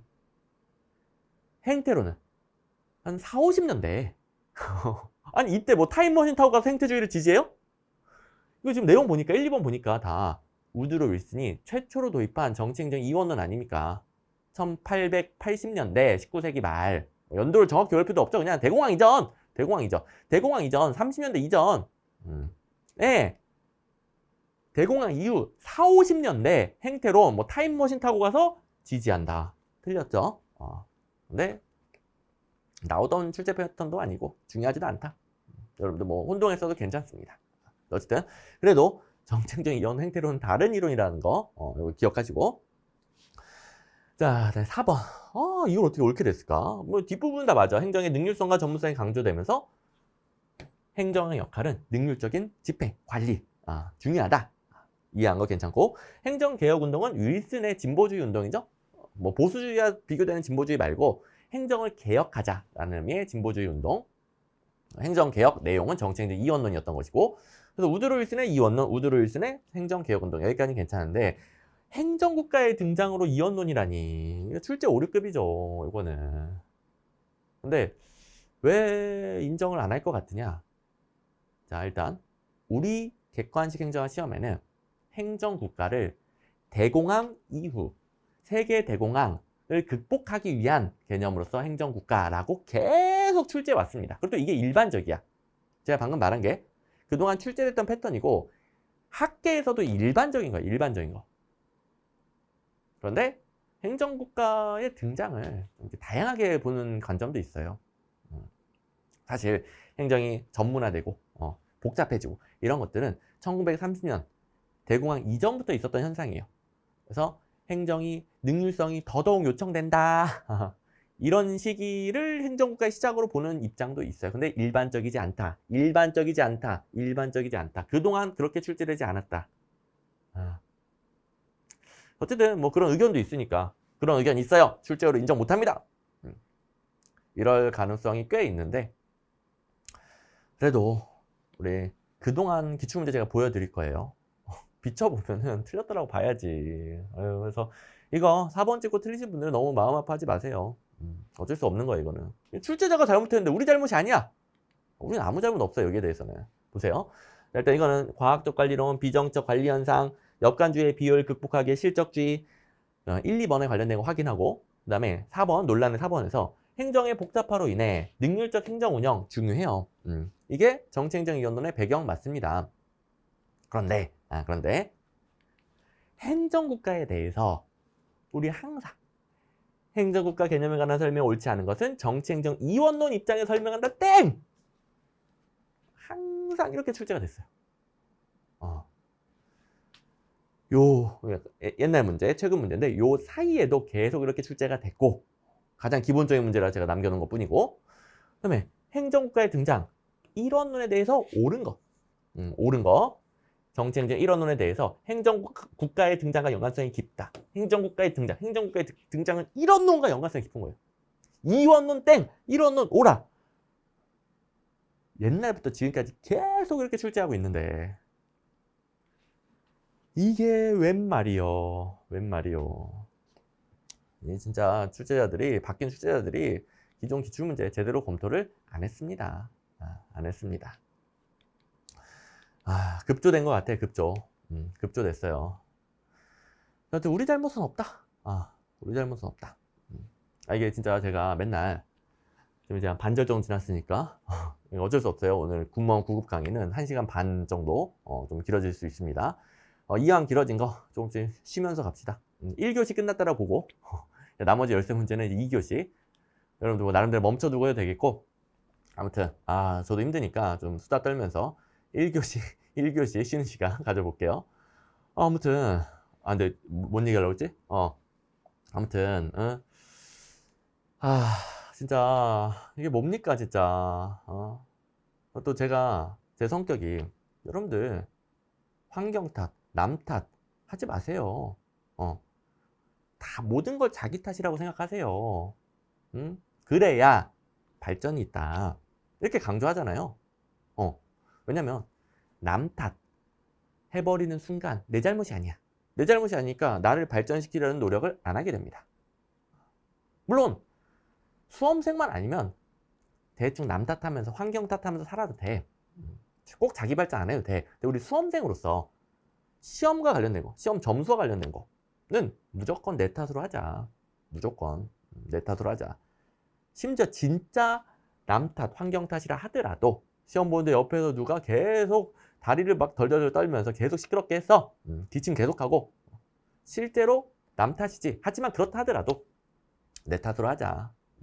저렇게 기침에 대고 다리 떨어대도 그럼에도 불구하고 기계적으로 문제를 풀 수 있게끔 내가 더 많이 반복해야 되겠다. 그래야 실제로 그렇게 하고 실제로 발전이 있겠죠. 점수가 올라가겠죠. 옆에서 별 개지랄 생쇼를 해도 문제를 잘 풀게 되겠죠. 그렇죠?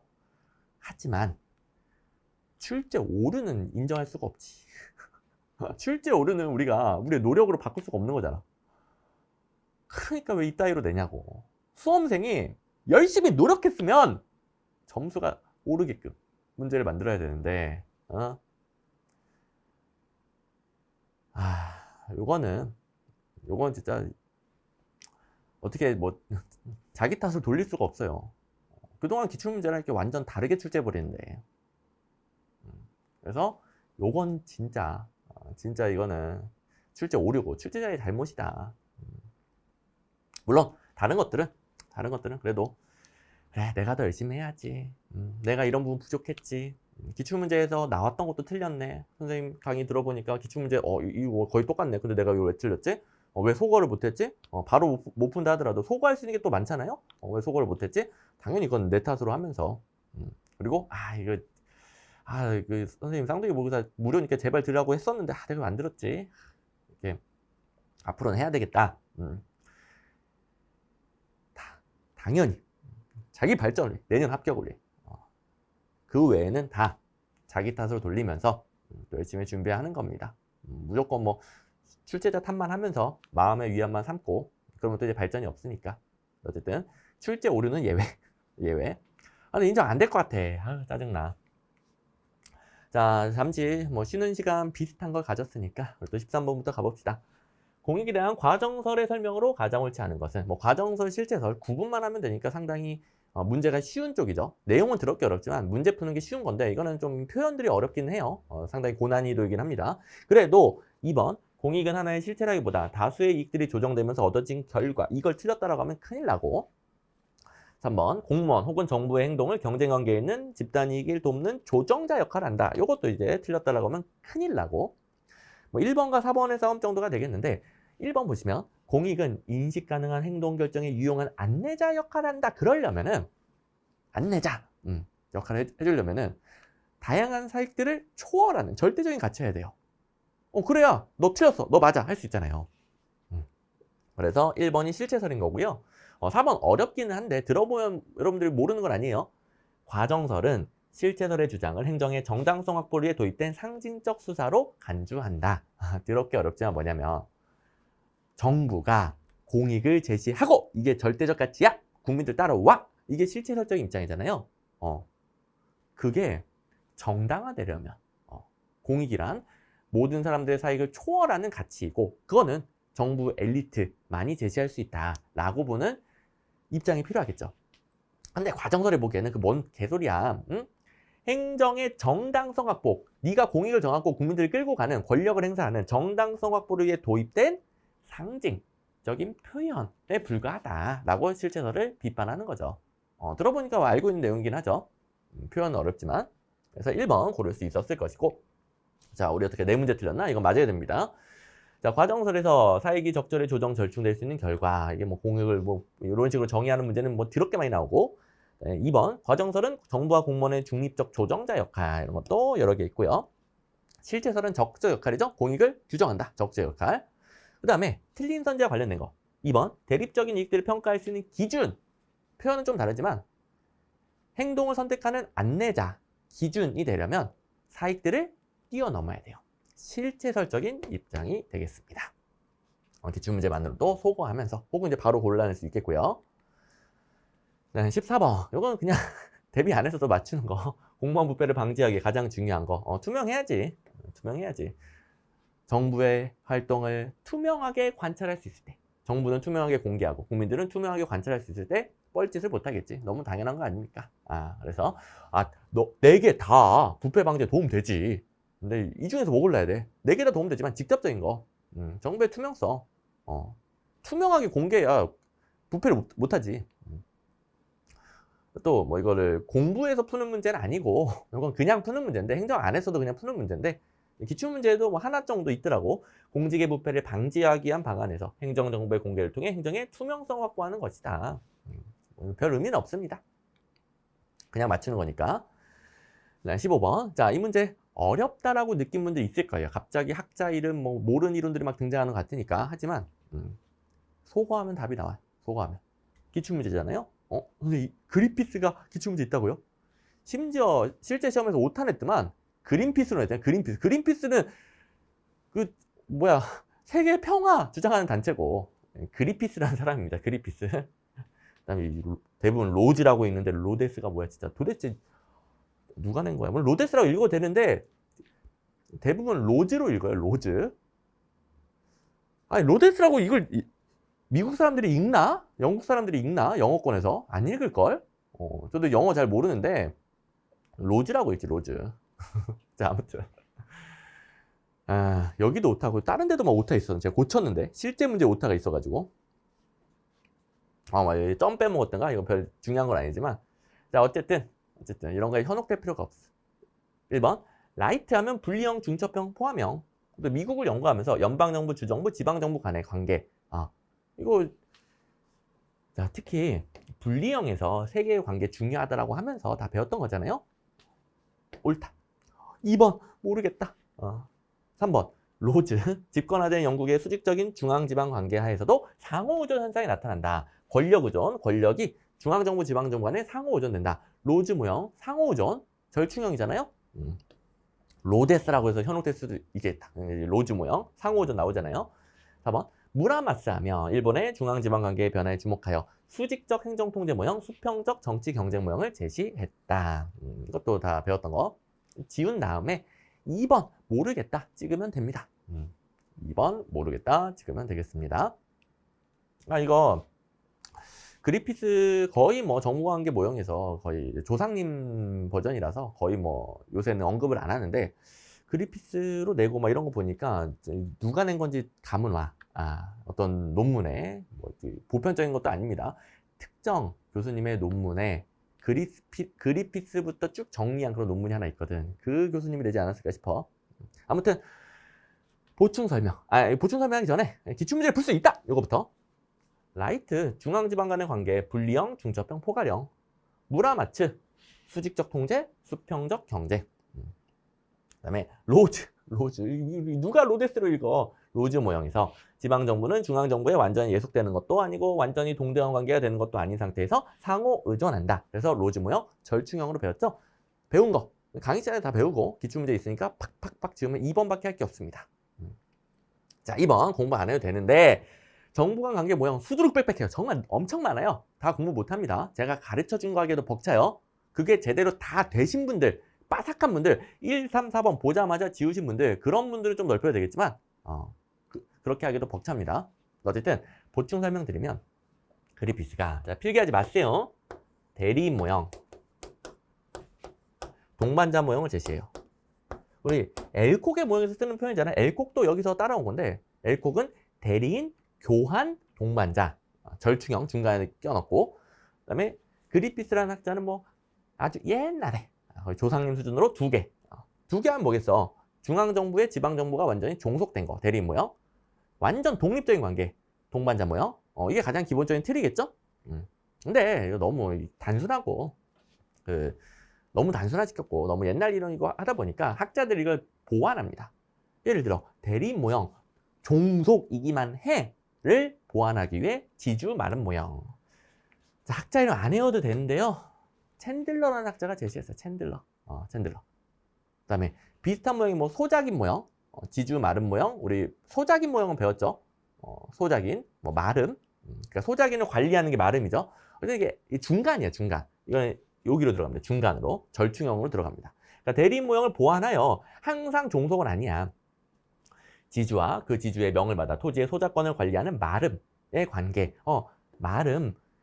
여기서 중앙정부, 지방정부를 비교하는 것인데 무조건 종속된 건 아니고요. 소작인을 관리하는 측면에서 어느 정도 권한이 주어진다. 그래서 조금 절충형으로 간 모형이 지주 마름 모형이고 공부 안 해도 되고 챈들러의 모형에서 틀렸는데 까먹어도 됩니다. 지금부터는 이제 까먹으면 돼요. 해설이니까 어쩔 수 없이 한 거고 우리 그 맨인 블랙 아시죠? 까먹으면 되겠습니다. 필요 없어요. 이런까지 다 공부 못합니다. 됐고, 이건 했고. 자, 이제 16번은 시민단체 해석의 관점에 대한 설명을 가져온 옳지 않은 것은 해서 뭐 시민단체 문제인 것처럼 이렇게 냈는데 우리 틀린 선지 보시면 전통적 자유주의와 보수주의를 절충하는 거 이게 뭐지? 거의 그 틀린 선지 정답은 사상이에요. 사상. 행정학에서 배우기엔 너무 범위가 넓은 사상. 자유 보수주의라고 하는데 이걸 어떻게 공부해? 행정학, 우리 일반적인 행정학 범위 공부하기도 너무너무 힘든데 이거는 모든 사회과학의 배경이 되는 사상이에요. 사상.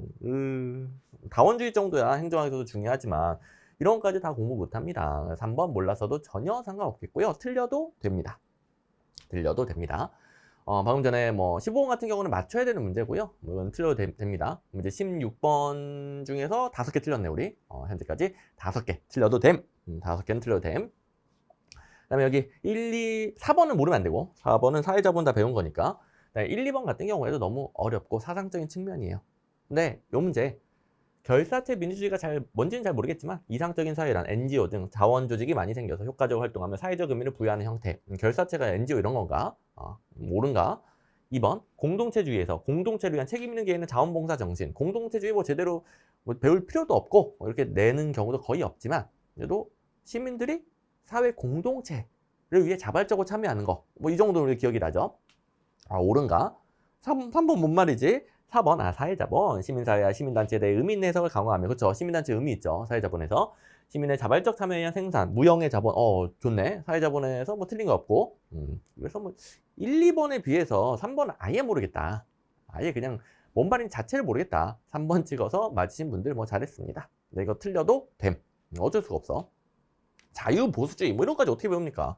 자유주의와 보수주의 자체도 안 나오는데 됐고 그 다음에 17번 이거 이제 100점 방지용으로 제가 주황색 달아놨죠? 100점 방지용 이런 거까지 어떻게 대비합니까? 진짜 지방자치법 혹은 지방자치법이 정하도록 해서 뭐 주민투표법, 주민 소환에 관한 법률 뭐 여기에 있는 참여제도 외울 것도 수두룩한데 이런 거까지 어떻게 다 공부를 합니까? 이거 공부 못함 신경 쓸 필요 없어요. 그래서 100점 방지용. 근데 이거 이렇게 풀 수 있어요. 요런 거 잘 들어주시면은 나중에 자산이 될 겁니다. 당장은 못 따라해도 저렇게도 풀 수 있네? 한번 생각이 트일 거예요. 보시면 1번 이거 아예 이 자체를 외우지 않으면 못 풀잖아요. 2번 가보니까 주민자치회가 주민자치위원회보다 더 주민대표성이 강하다. 3번 주민자치위원회는 읍면동의 자문기구이고 주민자치회는 주민자치회 협의 실행기구이다. 읍면동 굉장히 작은 단위인데 주민자치회는 그에 비해 주민자치를 실행한다. 그래도 이게 자문 수준인데 협의 실행 뭐가 더 강력해 보입니까? 주민자치회가 더 강력해 보이죠? 실질적인 역할을 하는 것처럼 보이죠? 4번 지방자치단체의 관계는 주민자치회가 주민자치위원회보다 더 대등한 지방자치단체에도 더 영향력이 세. 그러면 2, 3, 4번 다 무슨 말하고 있어요? 주민자치회가 더 실질적인 역할을 하고 더 강력한 제도이다. 이 말은 일맥상통하잖아요. 그렇다면 바뀐 것 같지 않아요? 주민자치회 쪽이 시군구청장, 그에 비해 주민자치위원회는 읍면동장. 쉽게 말해서 주민자치가 더 센 거잖아. 센 거니까 위촉권자도 좀 높으신 분, 더 단위가 크고 높으신 분이어야 되지 않을까? 읍면동보다는 시군구는 기초자치단체잖아요. 기초자치단체장, 읍면동에 이거는 행정구역이고 자치구역도 아니고 읍면동의 장보다는 시군구청장이 더 높으신 분이니까 2, 3, 4번을 읽다 보니까 이거 1번 틀리지 않았나? 이런 느낌이 들죠? 이렇게 혹시 푸신 분들은 진짜 도가 텄어. 도가 텄어. 혹여 이런 생각을 못 해보신 분들은 객관식 사지선다. 객관식 사지선다. 이런 식으로 해결할 수 있겠구나. 이렇게 푸는 거 제가 그 쌍둥이 모의고사 군무원 쌍둥이 모의고사 다 가르쳤는데 이거 물론 공무원 군무원 포괄해서 동형 모의고사에서 이런 걸 가장 체계적으로 자세하게 배웁니다. 훈련도 엄청나게 많이 하고요. 근데 그걸 다 훈련하지 않았다 하더라도 적어도 이거는 진학은 어쩔 수 없지만 내년을 위해서 여러분들 제가 이렇게 강조해줘야 내년에는 공부 방향, 군무원 국어 마무리 꼭 지금 이 기출문제도 같이 들어가서 쌍둥이 모의고사 변형 문제가 나올 거 아니에요? 그래서 쌍둥이 모의고사 뭔지 모르시는 분들은 없겠지? 지금 워낙 그러니까 제가 모든 과목에서 최초로 시도했는데 이건 진짜 합격생들이 제발 다른 과목도 그렇게 좀 만들어주세요 라고 할 정도로 최근 기출문제랑 일일이 하나 변형한 모의고사 같이 볼 수 있게 되어 있어요. 쌍둥이죠. 제가 최초입니다. 이제 다른 과목에서 따라 하신 분들이 있더라고. 근데 저는 뭐 따라해도 상관은 없는데 어쨌든 뭐 겉모습은 따라할 수 있어도 저의 몇 년 동안 쌓인 노하우, 실질적인 내용은 따라할 수가 없지. 아무튼 뭐 저는 뭐 상관은 없는데 어쨌든 그 정도로 꼭 봐야 되는 모의고사. 내년에는 꼭 보자. 이것까지 들어가니까 다음 중 우리나라의 행정환경에 대한 설명으로 가장 옳지 않은 것은 자, 요거는 1, 2, 3번 이걸 어떻게 틀렸다라고 합니까? 행정 공부 안 했어도 개방체제에서 뭐 이런 용어야 뭐 행정학 배워야 알긴 알지만 그래도 이건 기초 용어니까 국가 간 관계로 인해 글로벌 환경은 행정의 사회 기술 등 여러 측면에서 영향력이 확대되었다. 당연한 거 아닙니까? 요즘에 2번 법 집행 과정에서 재량의 폭이 커지면 많은 걸 바꿀 수 있다라면 법의 일관성과 공정성 읽기 쉽죠. 이거 행정학 공부해야 아는 건가? 3번 경제 환경의 불확실성은 정치적 환경에 심화될 수 있다. 당연하지. 이거는 정치가 막 계속 집권 정당이 바뀌어 뭐 결정한 내용이 바뀌어 불안정성, 불확실성 심해질 수 있겠지.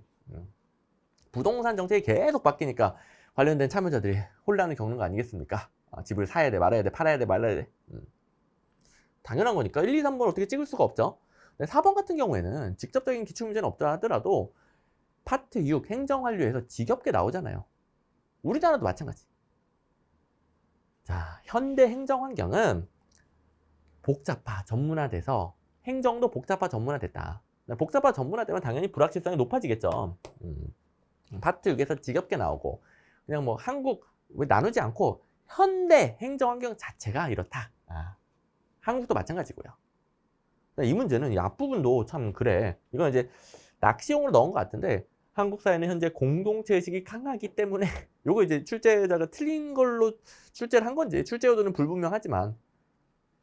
불분명해요. 불분명하지만 아니라 불분명해. 어쨌든 여기는 명백히 틀렸으니까 여기랑 상관없이 틀린 거고요. 그 다음에 여기도 우리나라 공동체의식 현재 강한가? 얘도 불분명하고. 어쨌든 4번 찍는 데는 문제가 없겠고요. 기출문제라고 안 달아놨지만 제가 기출문제 조금 띄울 건데요. 자, 힌트가 파트 6 쪽에서 뭐 지겹게 나왔었다. 파트 6에서 계속 나온 게 이거 아닙니까? 사회 문제가 복잡해짐에 따라 행정도 전문화 복잡화되고 그래서 공무원들의 재량행위가 필요하다. 뒷부분은 보너스. 사회가 복잡해지니까 거기에 대응하기 위한 재량이 필요하죠. 그 다음에 사회가 전문화 복잡화되면서 행정도 전문화 복잡화된다. 계속 나오지. 현대 행정국가 시대. 이거는 과거 30년대 대공황 극복을 위한 행정국가 말고 거기에 비유한 현대 행정국가 시대. 비유예요, 비유. 여기서는 내부 통제가 중요하죠. 왜냐하면 외부에서는 행정이 하는 일 너무 전문화되고 복잡하니까 잘 몰라. 내부 통제, 자체적인 통제가 더 중요해지고 있다. 뒷부분은 어쨌든 둘 다 보너스인데 이런 식으로 간접적으로 계속 공부합니다. 됐고 19번 에도크라시에 대한 설명으로 가장 옳지 않은 것은 제가 갑자기 기억이 안 난다. 우리 6개 틀렸죠? 6개. 여기까지는 다 맞춰야 되겠고 5개 틀렸지. 5개. 갑자기 기억이 안 나네. 자, 한번 바꿔해 봅시다. 요건 틀려도 되지. 요건 틀려도 돼요. 그래서 6개 틀렸죠. 6개 틀렸어. 자, 19번까지 왔습니다. 에드오크라시. 이건 틀리면 큰일 나죠. 탈관료제. 고도의 창의성과 환경 적응성이 필요. 그런데 변화하는 환경에 적응하기 위해 권한과 책임을 명확하게 정하지 않으니까 그걸 둘러싼 각종 갈등, 비협조가 나타날 수 있죠. 4번은 한계. 그리고 환경이 변했을 때 알아서 권한 줄 테니까 알아서 대응해. 창의적인 업무 수행 과정에서 직원들이 심적 스트레스를 받는다. 요 문제가 거의 유일하게 기존 기출문제 거의 똑같이 따라냈어요. 뭐 대부분 이렇게만 만들어도 변별력 엄청 높아요. 요 정도 기존 기출문제 거의 똑같거든요. 이렇게만 해도 변별력이 높은데 이거 정답률 그리 높지도 않습니다. 구조적으로 복잡성, 공식성, 집권성 다 낮다. 다 낮다. 기출문제에 있는 거 다 낮다. 이렇게 푸는 문제예요. 자, 에도크라시에서 일반적으로 그냥 복공지 물어봤을 때 다 낮다. 우리 어떻게 배웠어요? 그냥 복공지 물어보면 다 낮다. 혹시 이렇게 틀리신 분들이 있나? 선생님, 복잡성에서 수직적 분화는 낮은데 수평적 분화는 높아요. 그래서 이거 어떻게 해야 돼요? 높음도 맞지 않나요? 수평적인 건 높으니까. 이렇게 해서 잘못 고르신 분들 별로 없겠지. 별로 없겠지. 왜냐면 1, 3, 4번도 쉽긴 하니까. 근데 어쨌든 자, 요거는 나눴을 때고 안 나눴을 때 일반적인 수준에서는 다 낮다. 나눴을 때 수직은 낮다. 수평은 높다. 자, 이 문제랑 똑같은 문제예요. 구조적으로 복잡성, 공식성, 집권성이 다 낮다. 표현도 똑같죠. 고도의 창의성과 환경 적응성. 업무 처리 과정에서 갈등과 비협조가 일어나고 창의적 업무 수행 과정에서 심적 스트레스를 많이 받는다. 오케이. 그냥 이렇게만 내도 충분한데. 물론 이제 좀 더 변형은 필요하겠지만 너무 똑같긴 했지만. 그다음에 20번 기존 전정부 대비 지능형 정부의 특징에 대한 설명으로 가장 옳지 않은 것은. 자, 이거는 뭐 이분법적으로 기존 정부, 지능형 정부. 그러면 전통적 관리제 패러다임, 신공공관리론이 도입된 이후 지능형 정부. 뭐 이 정도의 이분법적인 접근이 되겠죠. 우리 다 1.0, 2.0, 3.0으로도 배워봤고 이분법적으로도 배워봤고 수요자 중심이에요. 국민주도. 그 다음에 3.0으로 넘어오면서 수요자 중심에서 수요자 개개인 맞춤형이 등장하죠. 생애주기별 맞춤형 우리가 배운 적이 없어. 생애주기별 맞춤형은 없습니다. 우리가 한 번도 배운 적이 없잖아요. 개인별 맞춤형. 그래서 틀렸다는 거긴 한데 이건 좀 별로지. 지능형 정부가 생애주기별 맞춤형도 제공할 수 있지. 실제 오류까지는 아니지만 제공할 수 있지. 근데 이론적으로 공급자 중심, 수요자 중심, 수요자 개개인 맞춤형 이렇게 발달해 왔어. 그래서 수요자 개개인 맞춤형에서 개개인 자리에 다른 거 들어가면 틀린다. 뭐 이런 출제 포인트인 것 같습니다. 2, 4번은 당연하고 됐고요. 안 중요합니다. 넘어가고 21번. 와, 이걸 이제 행정에서 어떻게 공부합니까? 켈리의 귀인 이론. 경영학에서는 나름 중요한 조직관리 모형이에요. 구성원 관리. 그래서 뭐 이런 거 대비하기 위해 한 과목 더 준비. 경영학까지 준비. 그러면 이제 행정학 점수 떨어지는 거죠. 자, 나올 수 있어. 경영학도 조직 관리니까 행정학이라고 우기면 돼. 민간기업 조직 관리가 아니라 정부의 공무원 관리 써먹으면 된다? 우기면 돼. 나올 수는 있어요. 근데 절대 이런 것 때문에 범위 마구마구 넓히지 말고 경영학 다 찾아오지 말고 제가 지금 알려주는 거, 또 해설지에 있는 거 그것만 보고 끝내요. 제발 그 이상 넓히지 말고 그 다음에 관련된 거 찾아보려고 하지 말고 여기서 끝! 여기서 끝! 여기서 끝! 자, 우리가 귀인 혹은 귀속 어디서 한번 배우냐면은 우리 적어도 알고 있는 거 활용해야 될 거 아니에요. 어디서 배우냐면은 근무 성적 평정 방법에서 오류 중에 근무 성적 평정의 오류 중에 근본적 귀속에 차고 있죠. 귀속시킨다, 귀인시킨다가 원인을 찾는 거예요. 내가 이런 현상이 나타났는데 그 원인이 무엇일까? 귀인을 찾는다라고 표현하는 겁니다. 근데 그 오류에서는 잘못 찾았을 때 이런 거 배웠었죠. 근데 맥락은 같아요. 자, 그걸 생각하면서 좀 들어보시면 좀 잘 들릴 겁니다. 일단 2번을 보시면 판단 대상은 본인을 말해요. 해설지에 판단 대상 가로 열고 본인이라고 적어놨죠. 여러분들 더 쉽게 이해할 수 있게. 본인이 다른 상황, 그러니까 상황이 달라지니까 행동이 달라져. 이 말은 상황의 영향을 받는다라는 거죠. 상황은 내가 아니죠. 나의 외부적인 요소죠. 외적 요소라고 합니다. 상황이 바뀌니까 내 행동이 바뀌네. 외부 상황이 원인이구나. 외적 요소가 원인이구나. 외적 요소에 귀인시킨다. 이렇게 표현하는 겁니다. 네, 3번. 판단 대상 본인이 동일한 상황에서 과거와 동일한 행동. 이거는 이게 중요한 거예요.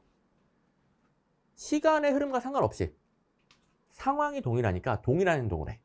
자, 여기서 이 상황에 초점을 맞추면 안 돼. 상황이 같으니까 동일한 행동 아닙니까? 그러면 외부 상황이 결정하는 거 아닙니까? 그게 아니라 중요한 건 여기에요, 여기. 참고로 이건 이제 중요하진 않지만 2번은 특이성이라고 하고 3번은 일관성이라고 하는데 일관성은 시간적 일관성, 시간적. 과거든 현재든 계속 일관적으로 행동하는 거예요. 과거든 현재든 일관적으로 행동하는 거예요. 상황이 같으니까 시간이 지나도 일관적으로 행동한다. 그럼 어떻게 인식할 가능성이 높아요? 나만의 특징이구나. 그죠? 나만의 특징 때문에 시간이 지나도 나는 같은 상황에 일관적으로 행동을 하는구나. 나만의 특징, 내적 요소. 내적 요소에 귀인할 가능성이 높습니다. 네, 4번. 판단 대상, 본인 외 다른 사람들. 자, 다른 사람들이 나오면 합의성과 관련된 것인데 다른 사람들은 뭐 상황은 중요하지 않아요. 동일한 행동을 했을 때 자, 다른 사람들이 상황이 같으니까 행동도 동일하게 해. 동일한 행동을 했을 때 해보세요. 다른 사람들이 요 상황에서 이렇게 행동하네? 그러면 내가 그걸 바라봤을 때 나랑 상관없는 거잖아요. 나만의 특징하고 상관이 없는 거예요. 아니, 다른 사람들이 동일한 상황에 동일하게 행동하는데 나랑 뭔 상관이요? 당연히 이건 외적 요소인 거야, 외적 요소. 나랑 상관없는 요인이구나. 외적 요인이구나. 이렇게 귀인합니다. 네, 1번도 마찬가지. 다른 사람들이 뭐 상황은 중요하잖아요. 어쨌든 동일한 행동을 하고 있어. 자, 뭐 4번은 나랑 상관없구나. 1번도 뭐 크게 다르지 않아요. 여기만 좀 바뀌었지만 결국은 다른 사람들. 나랑 상관없구나. 나랑 상관없구나. 외적 요소. 뭐 어렵진 않죠? 다른 사람들이 뭐 상황이 같든 다르든 동일한 행동을 하고 있대. 상황과 상관없이 나랑 상관없는 얘기. 나랑 상관없는 얘기. 외적 요소. 됐죠? 됐습니다. 여기에다가 해설지에 여러분 좀 알아듣기 편하게 좀 이렇게 부연 설명 다 나왔으니까 그 정도만 하고 끝. 또 나올 가능성 거의 없지만 군무원이니까 이딴 거 또 몇 년 뒤에는 또 낼 수도 있다. 자, 그 다음에 22번 100점 방지용 마지막 문제인데요. 요거는 사실관계는 다 맞아요. 근데 사실관계 이거 공부하지 마세요. 100점 방지용이라고 그랬어요. 저도 이거 못 외웁니다. 우리 중앙인사기관의 변화 이거 정확하게 못 외워요. 어떻게 이걸 다 외워? 그동안 시험에 많이 나왔으면 외워야지. 나온 적이 없어요. 그래서 어쨌든 사실관계는 정확해. 그러니까 뭐 참고만 하시고 공부하지 마세요. 그 다음에 출제 포인트는 사실관계는 틀린 게 없거든요. 연도, 뭐 기관 이름 다 정확하거든요. 출제 포인트는 이거밖에 없어. 이거밖에 없어. 근데 요건 우리가 대처할 수 있는데 거기서 이 문제를 풀 수는 없습니다. 근데 적어도 만약에 제가 알려주면 그래도 그래서 얘가 틀렸나 보다 하게 될 겁니다. 그리고 보통 위원회 하면 뭡니까? 독립합의. 위원회는 소속이 있다 하더라도 독립성이 보장됩니다.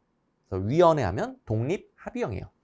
위원회는 당연히 합의형이에요. 당연히 합의형. 근데 보통 독립합의형이에요. 그런데 이 당시 중앙인사위원회는 대통령 직속으로서 대통령의 바로 직접적인 통제를 받았어요. 물론 이 자체는 인사기능의 독립성이 주어졌습니다. 그래서 애매해. 독립형인지 비독립형인지 구분하는 건 사실 의미가 없을 정도로 애매해. 맞출 수가 없어요. 다 외우기도 힘들고 요걸 공부하는 것 자체도 힘들고 해설만 듣고 땡이에요. 공부하지 마세요. 이 당시에 대통령 직속이라 비독립에 가깝다. 그런 뭐 학자들의 평가가 있었고 뭐 그걸 바탕으로 낸 것 같습니다. 틀렸다고 볼 만한 부분은 여기밖에 없음. 그래서 뭐 억지로 근거를 제가 설명드린 것 뿐이에요. 됐고요. 그러면 잠깐만. 우리 그동안 6개 틀렸나?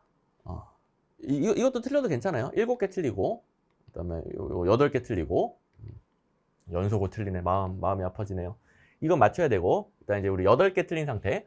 조직구조에 대한 설명으로 가장 옳지 않은 것은 1번 뭔 말이야. 진짜 이거 뭐 하자는 건지 모르겠네 이거. 아무튼 2번 우드워드 대량 생산 기술이니까 관료제와 같은 기계적 구조 옳고 3번 톰스는 업무 처리 과정에서 일어나는 조직 간 개인 간 상호 의존도를 기준으로 그래서 집합적 상호전, 중개형 기술, 연속적 상호전, 연계형 기술, 교호적 상호전, 집약형 기술 알죠?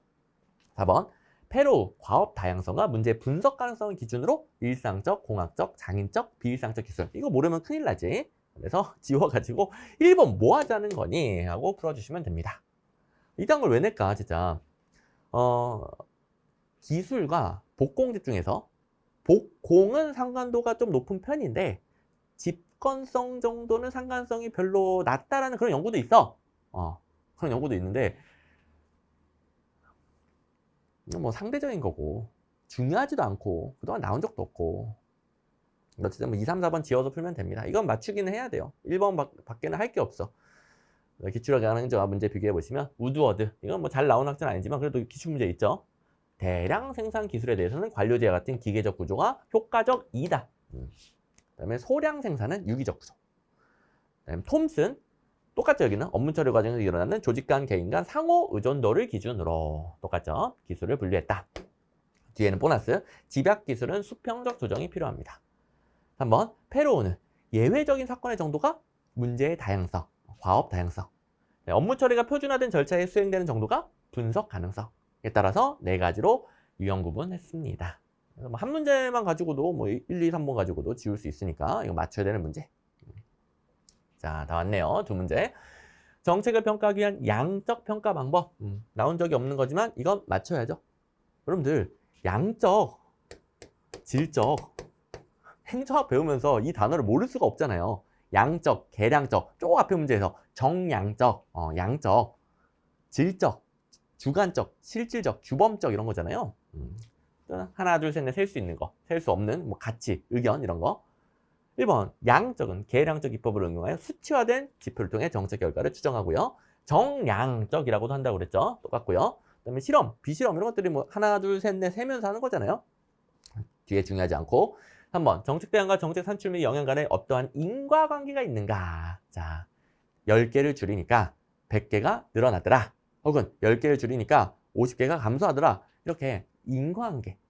양적이라는 것은 측정해서 인과관계를 증명하는 거예요. 됐죠? 4번 심층 면담, 참여 관찰. 하나, 둘, 셋, 넷 셀 수 있는 건가? 심층 면담, 참여 관찰을 통해서 어떤 의견을 가지고 있는지, 어떤 가치관을 가지고 있는지, 어떤 행동을 하는지, 그리고 관찰하는 거, 관찰. 세고 있는 게 아니잖아요. 됐죠? 뭐 4번 빼고 고를 만한 게 있나? 없죠? 이건 그냥 푸는 겁니다, 이거는. 이거 틀리면 안 돼요. 됐고. 대부분 맞췄을 겁니다. 25번. 다음 중 우리나라의 예산심의에 대한 설명으로 가장 옳지 않은 것은 자, 정부의 시정연설 후에 국회에서 예비심사하죠. 상임위원회 예비심사, 그 다음에 종합심사하죠. 예산결산특별위원회 종합심사, 본회의 심의가 중간에 왜 있습니까? 마지막이 본회의 의결, 시정연설, 상임위 예비심사, 예결위 종합심사, 본회의 의결. 이거는 1번, 이거는 A급 문제. A급 문제가 25문제 중에 몇 개 안 되는데 몇 개 안 되는 A급 문제 당연히 대비했어야 되는 거. 그 다음에 2, 3번은 뭐 당연한 것이고 4번 우리나라 대통령 중심제라서 의원 내각제보다 예산심의가 엄격한 편이다. 이런 것도 가끔 나오죠. 둘 중에 뭐가 더 엄격하냐. 자, 마지막 문제. 이거 이제 중요한 문제입니다. 모르면 큰일 나는 거. 상임위원회 예비심사를 거친 정부 예산안 예산결산특별위원회에 회부되고 예산결산특별위원회에서 종합심사가 종결되면 본회의에 부의되고 본회의에서 최종적인 의결이 나타난다. 오케이. 자, 그러면 우리 25번까지 쭉 봤는데 해설을 들어보니까 8개는 틀려도 된다라고 그랬어요. 8개 틀려도 된다. 8, 4, 32. 뭐 68점이죠. 그래서 제가 처음에 그 고득점 기준 68점을 잡은 거예요. 이 8개는 틀렸어도 아무 상관없어요. 자, 여러분들 제가 방금 말한 쭉 이렇게 풀면서 해설 강의에서 이 8개에서 본인이 틀렸다. 괜찮아요. 괜찮은 거예요. 근데 나머지는 여러분들도 앞으로 충분히 맞출 수 있게 될 것이다. 그 안에서 틀렸으면은 그중에 제가 이거 틀리면 큰일 나요 라고 말한 걸 틀린 거는 진짜 큰일 난 거고 그 외에 큰일 날 것까지는 아니지만 이런 식으로 맞춘다. 그거는 앞으로 맞출 수 있게 될 겁니다. 그래서 실력 점검을 잘 하세요. 여기서 100%까지는 아니지만 여기서 좀 많이 틀렸다. 큰일 납니다. 큰일 납니다. 그 다음에 여기서 11개 중에서 그 중에 8개는 틀려도 전혀 상관없어요. 나머지 3개 충분히 맞출 수 있다. 그리고 이번 시험 커트라인 자체가 뭐 다른 것도 개판이었기 때문에 뭐 60점대로 예상이 되고 커트라인 자체가 뭐 70점, 60점에 70점. 행정학은 뭐 3과목 중에서 특히 어려웠던 것 같아. 그래서 합격생들 점수 뭐 60점대, 70점대. 자, 그래서 이게 너무 많아서 일일이 설명은 안 하겠지만 아예 제가 해설제 8문제 중에서 요 8문제, 3문제에서 11문제 중에서 중요도 아예 없다. 100점 방정은 원래 중요도가 없는 겁니다. 공부하면 안 되는 겁니다. 그 다음에 16번 뭐였더라? 아무튼 그 중앙인사기관인가? 뭐였지 이거? 중앙인사기관 말고 아무튼 여러분들이 찾아보세요. 중요도 없는 것들 해설제 다 표시해놨고 중요도 C는 해설 강의에서 들은 정도면 충분. 해설 강의랑 해설지 정도면 충분. 집착할 필요 없고 그리고 제가 별도로 중간중간에 말한 틀려도 괜찮다 8개. 많이 틀려도 진짜 상관없고. 자, 제가 이렇게까지 설명드리는 이유가 뭐겠습니까? 힘들어 지금. 너무 힘들어요. 이렇게 자세하게 또 다른 해설 강의와 달리 근거를 딱딱딱딱 제시해주고 일목요연하게 분류해주는 이유가 뭐겠습니까? 해설 강의 짧게 찍고 대충 찍고 그러면 저도 편한데 정답만 딱딱 알려주면 저도 편한데 이렇게까지 해주는 이유가 뭐겠어요? 이래야 여러분들 공부방에 제대로 잡히니까 긴 시간 동안 가뜩이나 시험 보고 멘탈이 나가서 다시 쳐다보기도 싫은 시험인데 이 긴 해설 강의 여러분들이 쭉 따라왔다, 소화했다. 그러면 분명 공부 방향이 제대로 잡혔을 겁니다. 그러면 정리하면 우선순위가 가장 높은 거 뭐겠습니까? 자, 지금 제가 중간중간에 찍어준 8개 거기서 틀려서 점수가 낮다라고 생각하면 절대 안 된다고 그랬죠. 그건 틀려도 되는 거예요. 근데 그 외에 18개 중에서 그 중에서 기출문제집에 있던 것만으로 해결할 수 있는 14개 우선순위 가장 높습니다. 그 다음에 나머지 4개 자연스럽게 될 거고요. 모의고사를 줄 거고요. 앞으로 대비할 거예요. 그렇게 해서 18개 17개군요. 3개 맞출 거예요. 17개 68점이면은 아주 고득점. 그 이상 뭐 찍어도 더 맞았어. 70점대가 돼버리네. 그럼 이번 시험에 70점대 나오면 천재 소리 듣죠. 다 그렇게 될 겁니다. 그러기 위해서는 기본 방향 잘 잡고 본인 실력에 맞춰서 우선순위를 잘 잡아야 돼요. 제가 지금 14개, 17개 그 다음 이렇게 나눠줬잖아요. 본인 실력이 어디 있는지를 파악하라는 거예요. 14개 안에서 많이 틀렸어?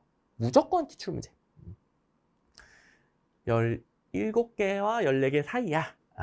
그럼 이제 기출문제는 어느 정도 됐지만 앞으로 제가 대비시켜주는 불이타, 모의고사 등등 또 이상한 문제 대처한 연습 등 같이 연습하면서 기출문제 꾸준히 회독. 17개 이상을 맞췄다. 그런 분들은 사실 제가 필요가 없죠. 그동안 했던 거 꾸준히 유지만 잘하면 되겠고 다른 과목 실력 올리면 되겠고요.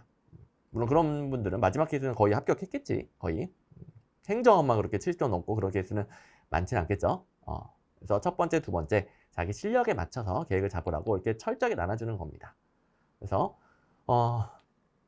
뭐부터 해야 되는지 본인의 실력에 맞춰서 우선순위를 꼭 정하자. 그래서 이게 제가 이렇게까지 자세히 설명해 주는 것이다. 자, 긴 기출 강의 듣고 그다음에 또 멘탈 회복도 덜 됐을 때인데도 불구하고 열심히 다음 시험을 위해 파이팅하는 분들 정말 응원합니다. 그러니까 저도 최선을 다해서 여러분들에게 설명을 드렸으니까요. 이걸 잘 흡수하셔서 내년 시험까지 절대 방황하지 말고 이상한 길로 빠지지 말고 딱 제가 가르쳐준 방향으로 쭉 직진해서 고득점하고 내년에 꼭 합격하시기 바랍니다. 고생하셨습니다.